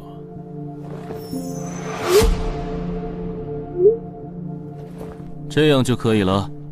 你确定？5级地下城的首通奖励对普通人来说不算什么，但对6到10级的通缉犯来说那就不一样了。要是澄海的情报到了黑市，不出3天，闽粤2省的通缉犯都会跑到云霄市，这样就能给你弟弟报仇了。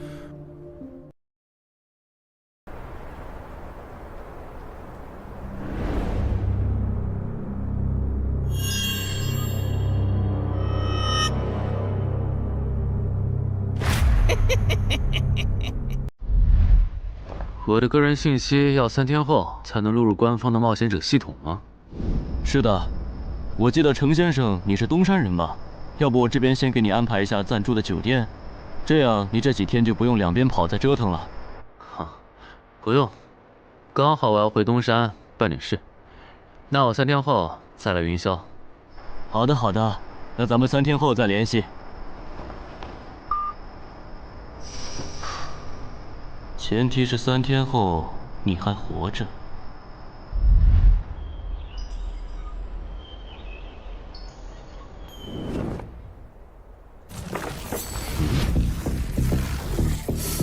几天没见，怎么感觉这个地下城入口变得更大了？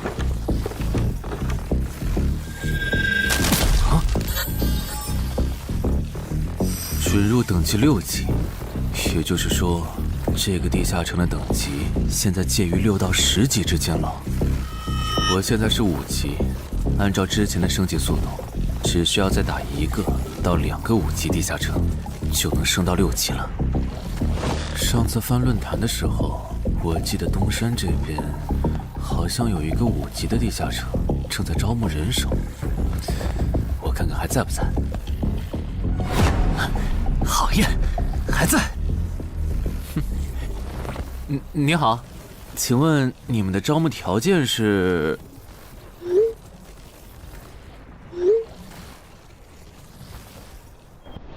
黑市金币？你问这个干嘛？我闲着没事翻论坛，发现论坛上的冒险者彼此之间做交易时，使用的货币不是现金。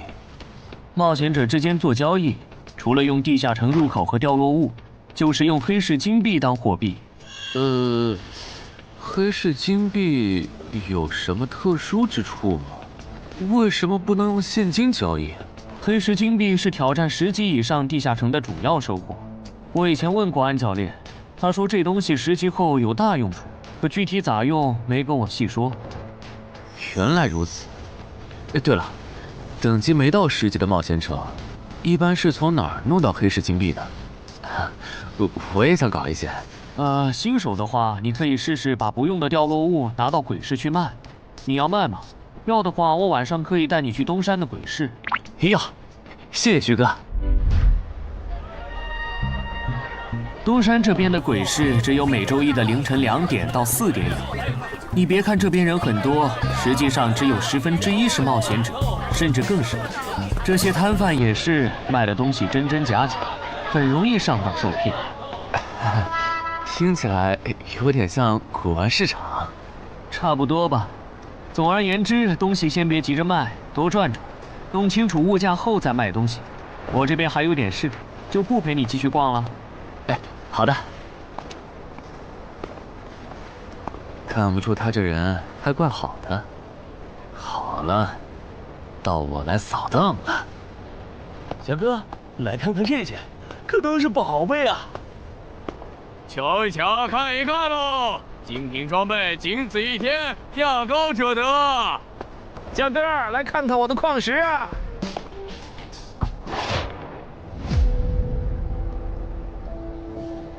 看他求购的内容，这个人想要攻略的地下城，该不会是女妖之僧吧？这位小哥，你有我要的东西吗？如果是对付女妖的话，口琴和长剑应该可以。哈，有啊。你打算以什么价格收？我得先看看货，货好，价格都好说。要看货，你得等我半个小时，我回家拿去。那你得快点，如果在这期间有别人卖我要的东西了，我可就不收了。哼，知道了。都在这里了。这个口琴确实可以吸引女妖，我可以给你6枚黑市金币。Nice。至于这把剑，这剑携带圣化属性，对邪恶生物伤害加2点，能够有效攻击女妖。哦，有点意思。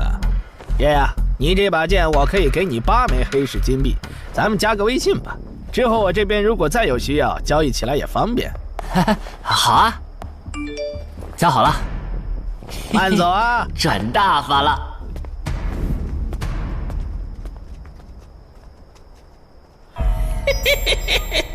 疏于防范了哟，坟场通关新人。唉，都过去1个多小时了，那个叫四海为家的怎么还没来？算了，不等了。各位新老朋友，大家好，我是5级哥布林地穴地下城的入口拥有者搬砖小 C。我左手边这位是协会冒险者林女士。哟，本次攻略已在官方备案，大家可以不用担心秃鹫的问题。这边的3位大叔和我组队过3次，是实力和人品都很过硬的老手。这小子怎么每次都这么磨叽？然后是本次行动的金主，目前还是普通人的王老板。大家好，鄙人姓王，是东山地产的经营者。最后是新朋友，爱写作的东山市民和今天也很闲鱼呢，他们都是3级以上，可以胜任后援工作。大家好。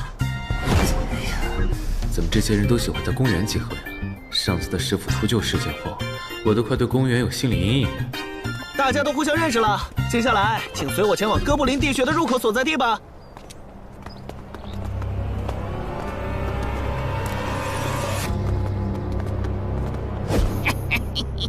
我就知道，他没用黑市金币购买装备，一定是用来换东山这边的低等级地下城的攻略门票了。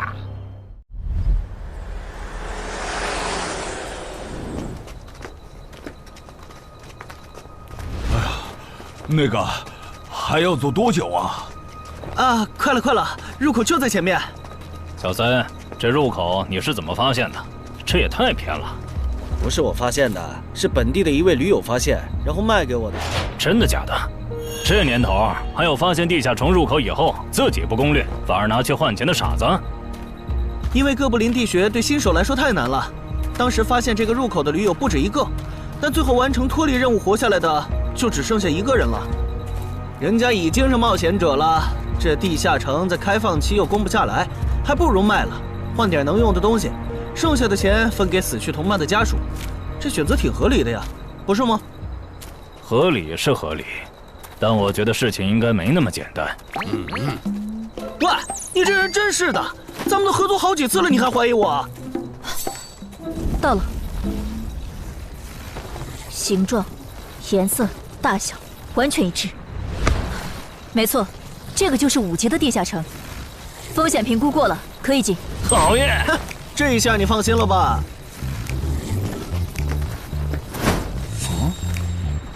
喂，我再跟你们说一遍啊，进了地下城，里面的哥布林归我们管，你们就负责保护王先生，都没意见吧？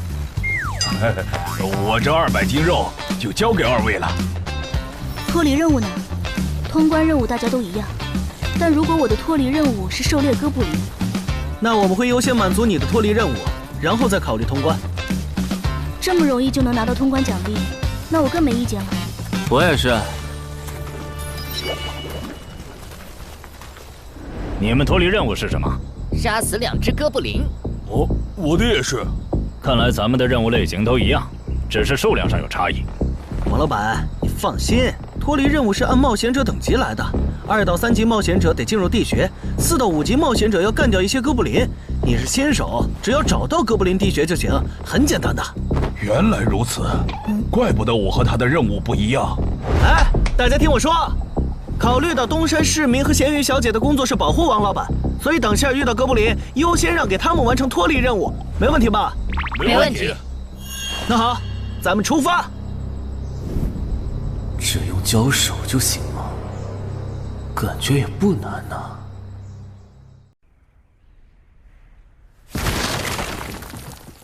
这个你不要吗？不要，你杀了吧。这就是5级地下城里的怪物吗？感觉也没多强啊。那是因为现在遇到的都是小怪，真正难搞的 BOSS， 得深入地穴以后才能遇到。一般情况下，哥布林地穴的 BOSS 哥布林勇士，得3、5个老手一起上才能干掉。哦，原来如此。那如果这个地穴里有2只甚至更多的哥布林勇士，咱们能对付得了吗？那肯定是对付不了的。不过一个哥布林部落只会诞生1只哥布林勇士，目前全球就1对冒险者遇过双胞胎哥布林勇士，这种小概率事件咱们肯定碰不上。那我就放心了。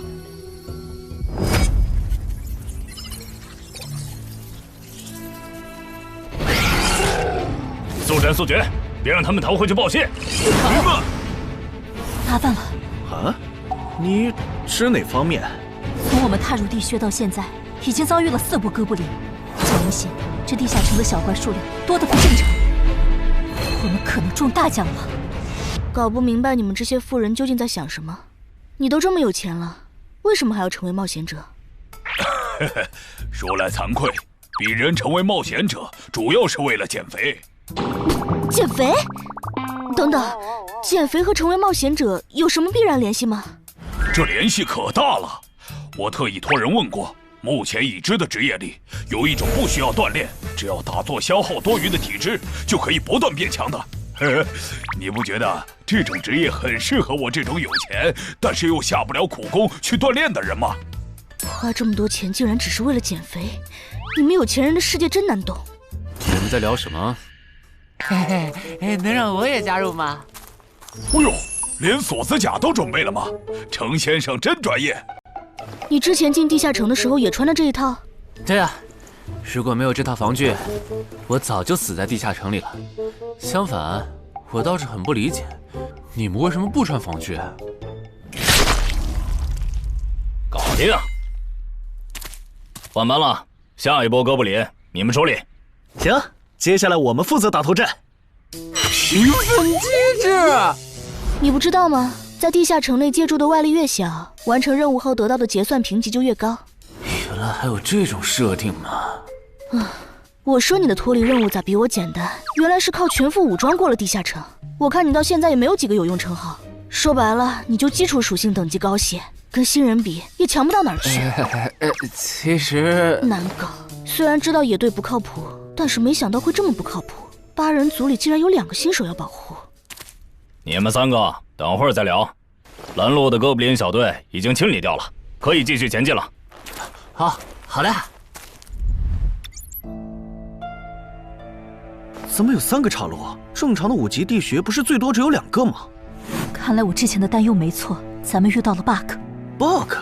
这是还不能透露给大众的地下城情报。平均每50个低等级地下城就会有一次实际挑战难度比当前等级高，甚至高很多的特殊情况，也就是 bug。bug 主要分3种情况，第一种是小怪数量的提升，第2种是 BOSS 数量的提升，第3种是 BOSS 强度的提升。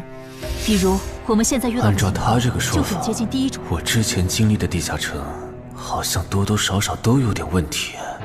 请问，出现 bug 的地下城，结算奖励会比平时多吗？这个要看地下城的实际攻略难度提升了多少。听说运气好，能出14、15级冒险者都眼馋的宝贝。所以，我们如果继续深入，可能会遭遇更多的哥布林。是的。听起来有点危险呢。要不这次就算了，咱们回去吧。反正我也成为冒险者了。不能回。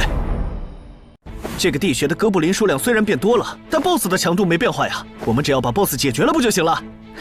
只要速战速决，在大多数哥布林发现我们之前，找到并杀死这个地下城的 BOSS， 其实和正常通关没多大区别。BOSS 的强度没变化，只是你的猜测。要是 BOSS 强度大幅提高，无法快速击杀，等他的援兵一来，咱恐怕就得被困死在这地下城了。所以就要放弃啊？这点风险都不肯担，那还不如尽早转职当后勤算了。这是一点风险，情报不足就去挑战等级比自己高的地下城，简直就是找死。那个，要不这样好了，咱们举手表决，想要继续的留下，想退出的就原路返回。这主意行啊，2不耽误。来去自如，这你满意了吧？现在开始举手表决，要留下的举手。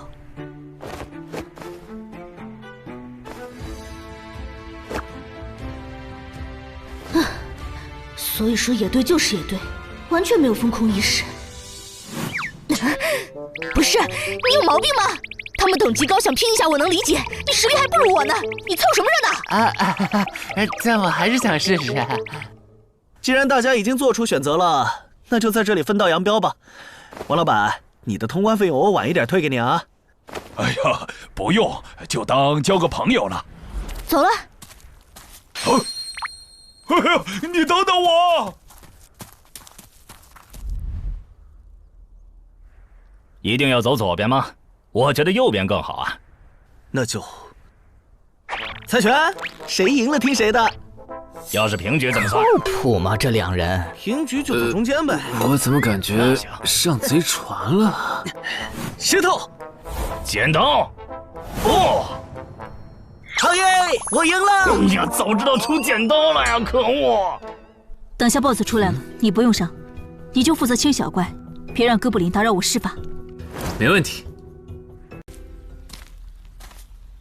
那个，你为什么那么不看好他们呀？这个地下城真的有那么危险吗？你怎么知道我不看好他们的？啊，我毕竟是做生意的嘛，基本的察言观色还是会的，所以，我选择退出主要是因为这个称号，它的效果是为佩戴者指出前方的危险。之前的地穴，我就靠它发现地穴深处有俩能要我命的家伙。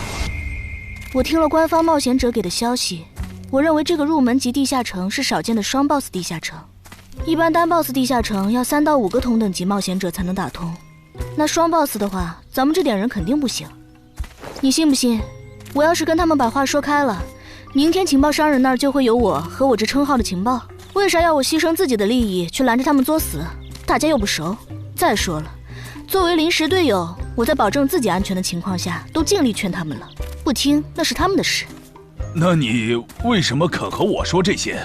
你不用担心，我不会害你。你又不在冒险者这行混，没必要为点情报费招惹我这种有潜力的人。说出来也没啥。哦，这样啊。怎么了？不能再继续前进了，外面有更致命的危险。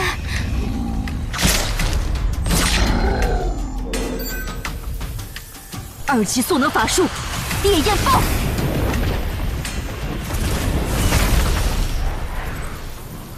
原来林开战前套给我的元素护甲是干这个用的呀！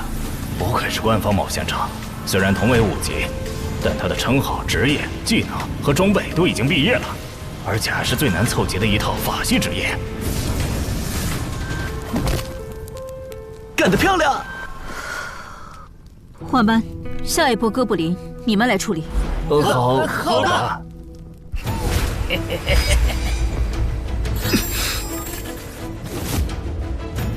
啊！你们看，那是不是 BOSS 啊？怎么感觉有点不太一样啊？应该不是吧？这么矮，和哥布林勇士完全不沾边啊！等等，这是，大家小心，这确实是 BOSS， 只不过不是哥布林勇士，是哥布林萨满。给我冲！大家速战速决，在哥布林勇士出现以前结束战斗，不然我们就危险了。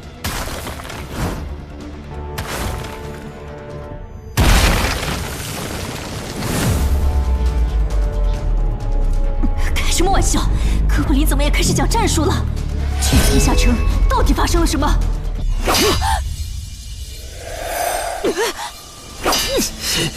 快走！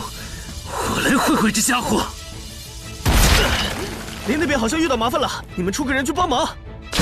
你在开玩笑吗？这么多哥布林，我们哪抽得出人手？快去帮他们呀！这边我一个人能行。可是，走啊！待在这儿，影响我发挥。我会尽快解决掉哥布林萨满，然后来帮你。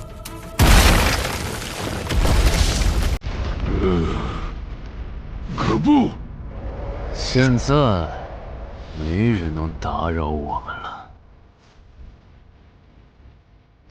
来。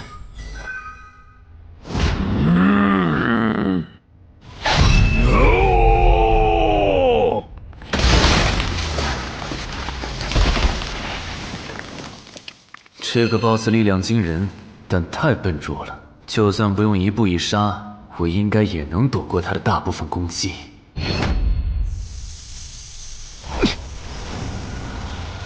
融化了吗？太简单了。虽然你同化后的速度和力量涨了，可出招没个计划，反而更容易躲了。所以，这就是5级地下城 BOSS 的强度吗？说实话，有点扫兴。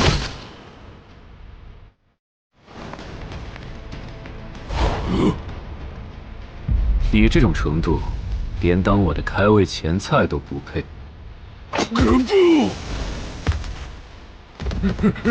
可不！连死战到底的勇气都没有了。这样看，我以后不用对5级地下城抱有期待了。这个地区到底还有多少哥布林啊？再这样下去，我可顶不住了！再用一次那个火焰魔法！你以为我不想吗？这个哥布林萨满一直在用低级法术干扰我施法。等一下，通关任务怎么完成了？我的也是。石洞山市民解决掉了哥布林勇士，大家再撑一下，他等下应该会来支援我们。我看不见得，他既然已经完成了通关任务，就没有理由再回来冒险。那咱们也撤吧，反正通关任务已经完成了。不行，如果我们不能一鼓作气杀死哥布林萨满，那撤退的路上我们会被他们耗到死的。您说的对，现在还不能撤，大家顶住！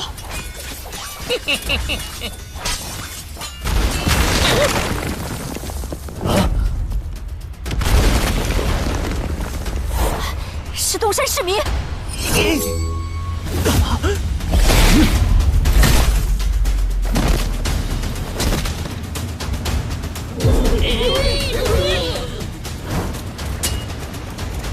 你从哪儿找来的大佬啊？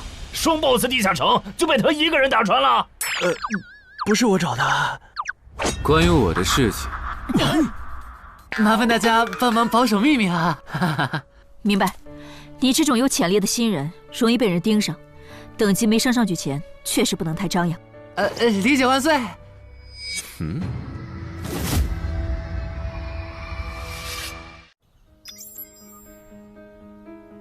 不能出去，外面有更致命的危险。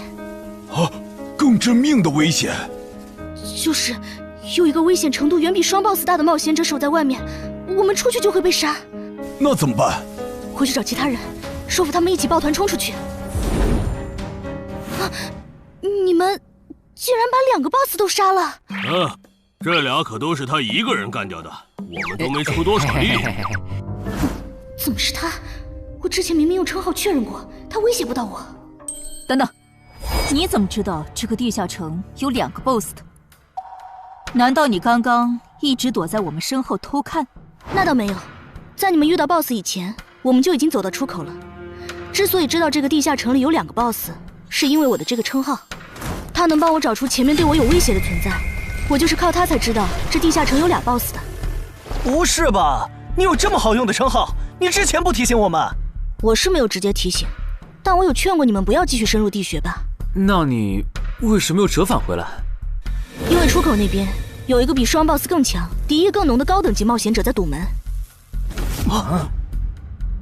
外面有高等级冒险者在堵门，你确定？确定。先是地下城难度超标，再是高等级冒险者堵门，可疑的地方太多了。说，是不是你搞的鬼？不是我，不信咱们签单向契约确认。等等，堵门的高等级冒险者，不会是那个爽约没来的四海为家吧？那个，我想问一下，你的称号可以预知危险，那如果我对你流露出杀意，你能判断我和堵门的人谁更强吗？能。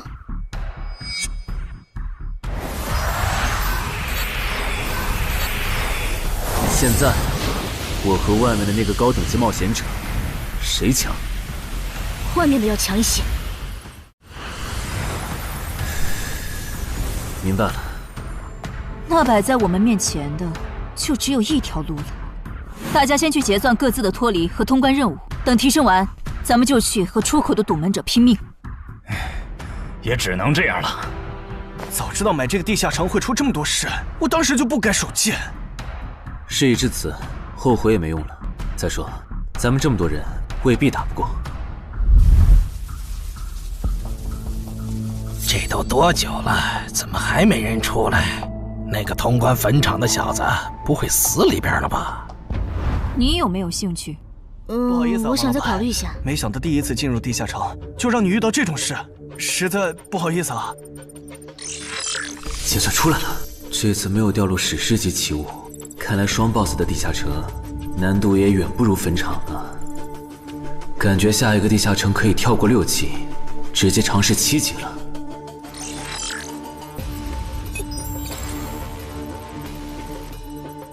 不算置死地而后生的话，能在一会的战斗中派上用场的，应该就只有扮猪吃老虎、奇迹生还者与传奇过招、自适应、暗行艺术和守护者。